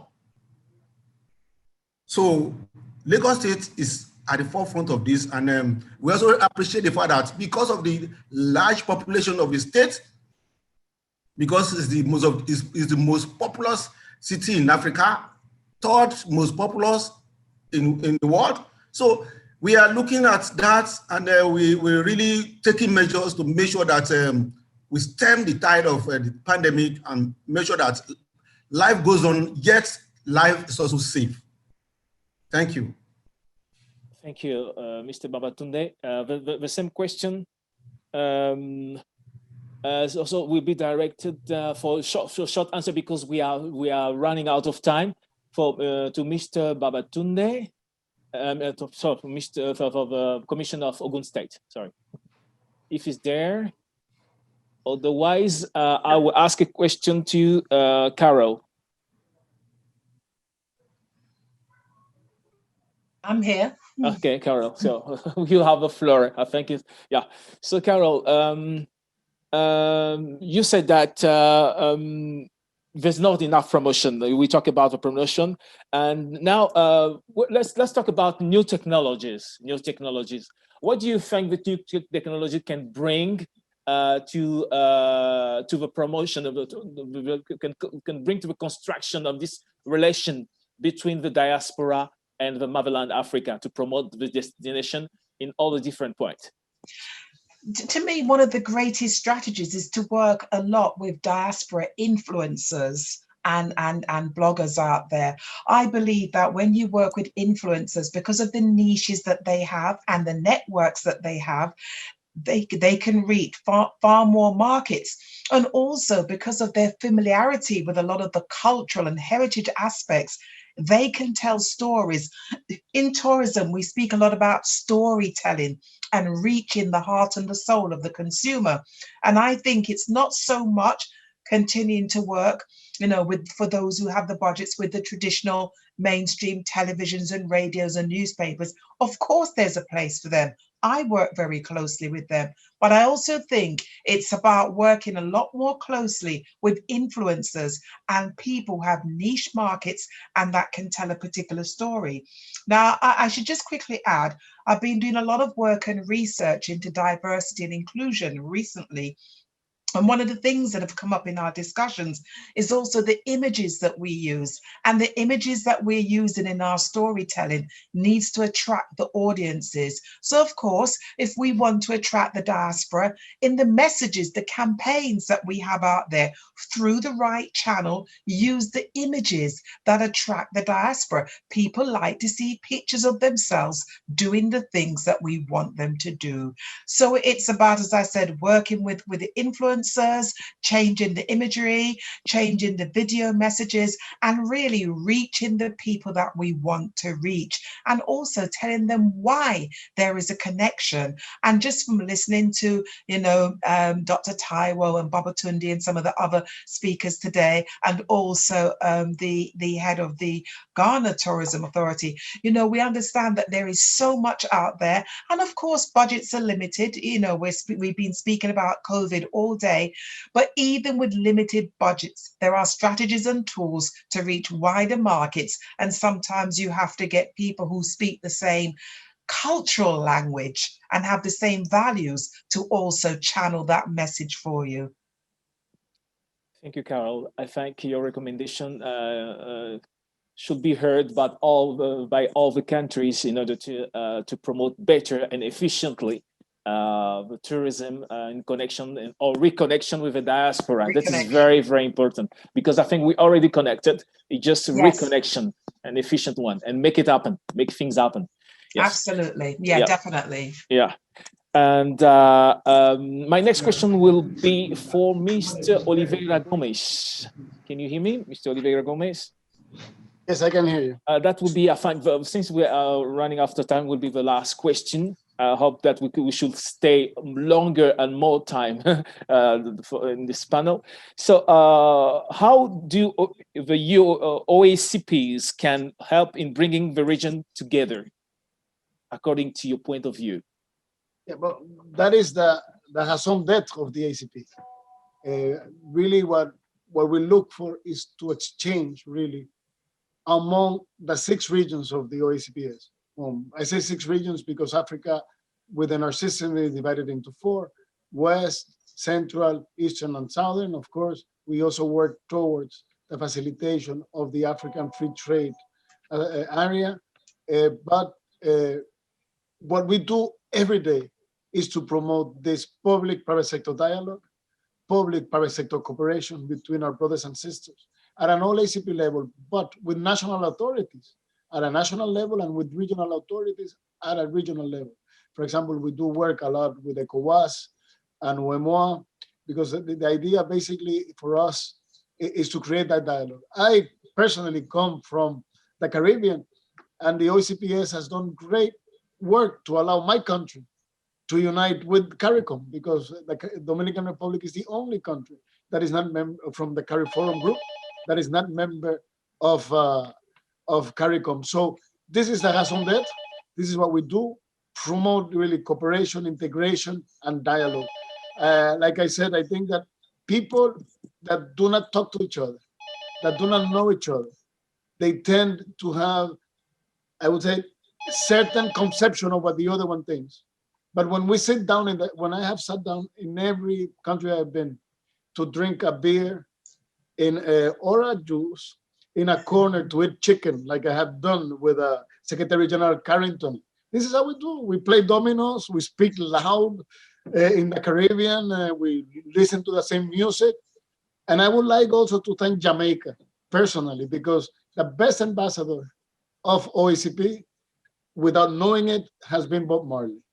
Bob Marley is the guy that has really put the diaspora flag really up there, and for me, it is the official singer for all taximen in the world. In fact, I've been in Indonesia, and I have heard Bob Marley in a taxi, and then Alpha Blondie in the mall, which I was really, for me, it was really important. As you see, I love my world music.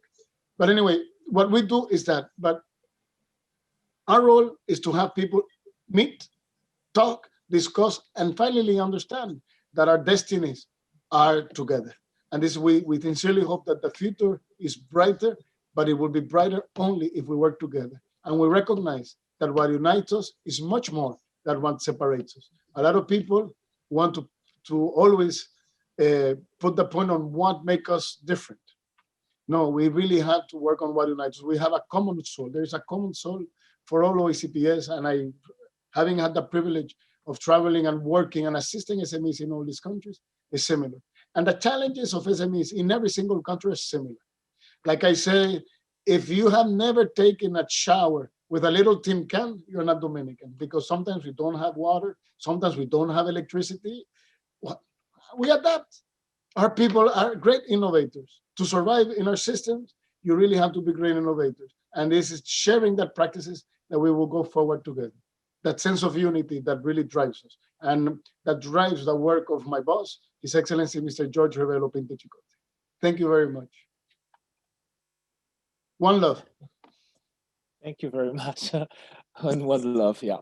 Thank you very much, Oliveira Gomez.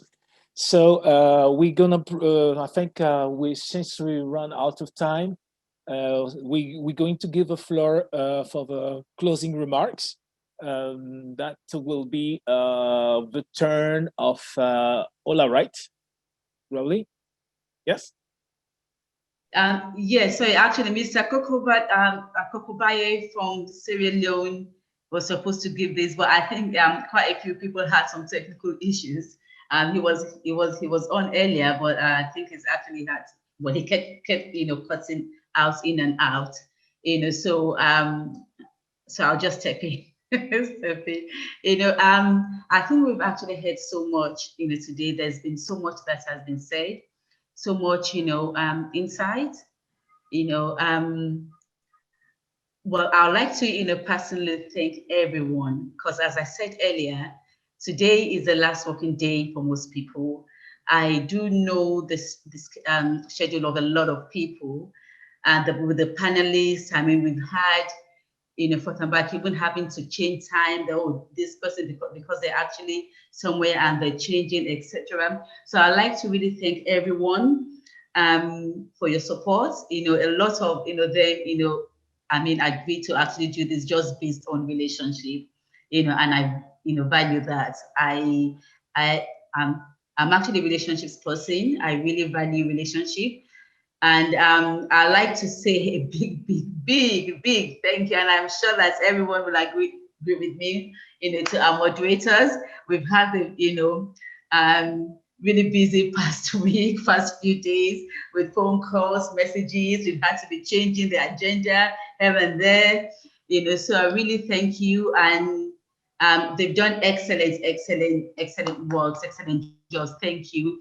To our panelists, I mean, I didn't even think that the ambassador would be here, because I know how busy he is with, putting the flight together, which is actually leaving on Monday, so thank you to everyone who registered, who stayed on. Some people have been here from 30 minutes before the program started, and they're still here. So I am very grateful. At WATO, we're doing a lot of things. There's a lot of restructuring going on as well. I mean, Marina is actually a board member. Carol is a board member. Dale, that you heard from earlier, is a board member. And we're all working very hard to make sure that, we put, West Africa where it's supposed to be in terms of, tourism, and developing tourism. We do, I see a lot of names, on the chat. I can't mention everyone.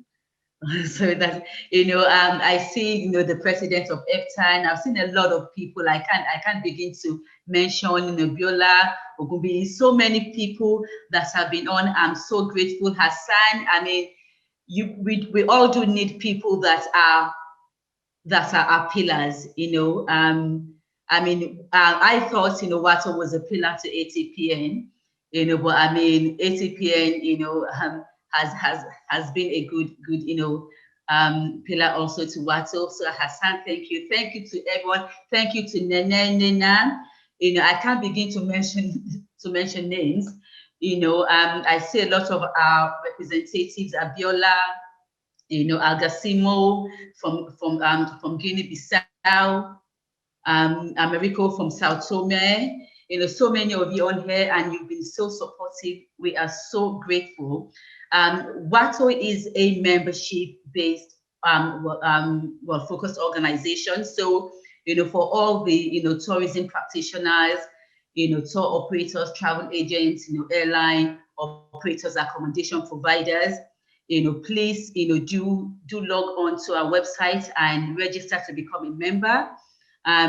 We're actually offering, free membership to tour operators and travel agents currently. You do have to pay a little admin fee to cover some of the things that we, get out to you. So thank you very much. And to my dear friend and brother, Akwesi Ajiman, we've been doing a lot of things together within the sub-region. We are so grateful. Thank you very much. And to the States, we will be working with everyone so closely. And so this brings us to the end of this, session. I'm going to put it back to Marina as well, and Frank to, end this as the moderators. Thank you. So we actually all have this Excipion. I think I'm getting better at pronouncing this. I think we've actually started building a relationship with the OACPS, and I'm sure that this is just, the beginning of a strong, great relationship, and there's so much that we'll do together.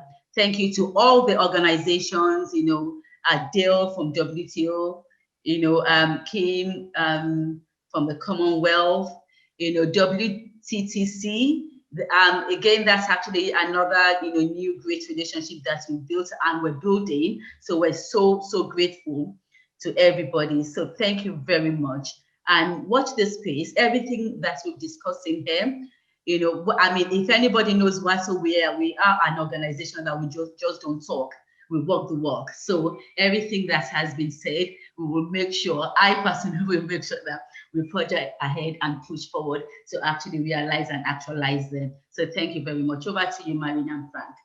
I'm going to be very brief because I'm aware that obviously we are well over time. I just wanted to thank you, Ola, for the opportunity to obviously be involved in this event. The events organized by WATO are always extremely inspiring and engaging, and which is the reason why, despite having a super busy agenda, I always find the time for these things. As many of you know, I do have West Africa at heart. Having lived there and worked there, and of course, more to come, and certainly many more action in place to be seen in the next few months. And I look forward to coming back to your part of the world very soon, when travel will be allowed again. Thank you very much, all, and obviously season greetings to all. Season greetings. Okay. It's my turn. Thank you very much for this opportunity, for being together, and for sharing these experiences. This is brightful ideas. And we hope that next time also we're gonna bring together Francophones, because it's very important. Yes, because Francophones and more Lusophones, because when it's about Africa sub-regional or regional integration and connection or reconnection with the diaspora, is very important that also they accept to come, because they need to understand that is important, that WATO is doing a great job. So I wish you a very merry, safe Christmas and Happy New Year. And as we say in French, on est ensemble. In Côte d'Ivoire, because I'm originally from Côte d'Ivoire, is on est ensemble. In Portuguese, because I've been living also Cabo Verde, is estamos juntos. I live in Spain, estamos juntos, and we are together. So thank you very much, and hope to see you very, very, very soon. Yeah, so just very quickly, you did mention Francophone, and I'm very happy that, Faizatu, and then Mukaila, from the I think it's from the presidency, from Benin, from Cotonou. Thank you very much. And her colleague, I believe, and the colleague is on here as well. So there are Francophone are involved. So they are Francophone, and they are from Benin, from the Ministry of Tourism and from the presidency, of the Republic of Benin. So thank you very, very much. Thank you. There are lots of different countries, that I can see, Guinea-Bissau. We do have a challenge, West Africa has 3 official languages, which are English, French, and Portuguese. So, we always have to, make sure that we accommodate each other. I'm gonna make it a point of duty to learn the languages. I've saying that for the past 5 years. But we must, accommodate each other, and we are welcome, and I'm very, very grateful that you're here.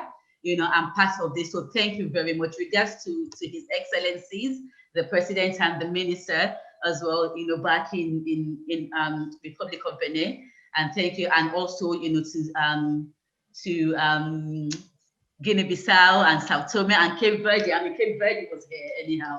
So thank you very much. I appreciate all. Carol, do you have anything to say? No, really, just to say it's a pleasure to have been a part of it, and I'm now on your board, and I'm committed to working with you and the team. And it's nice to hear the whole discussion, and also to have some of the gaps identified. So working together, we'll see how we can help solve some of the problems that are being identified, and ensure that we really reach out to the diaspora, because they want to be a part of this, and I think it's a wonderful opportunity. So thank you. Thank you. Oh, thank you. I see some of my family members on here. My brother is there, my cousin is there from Germany. So thank you all. Thank you. Bye-bye. Time is gone. Thanks. Yeah. Bye-bye. Thanks to everyone who dialed in. Shane Dallas, Jackie Michaels. Thanks to everyone for dialing in as well. Thank you. Merci beaucoup. Prenez soin.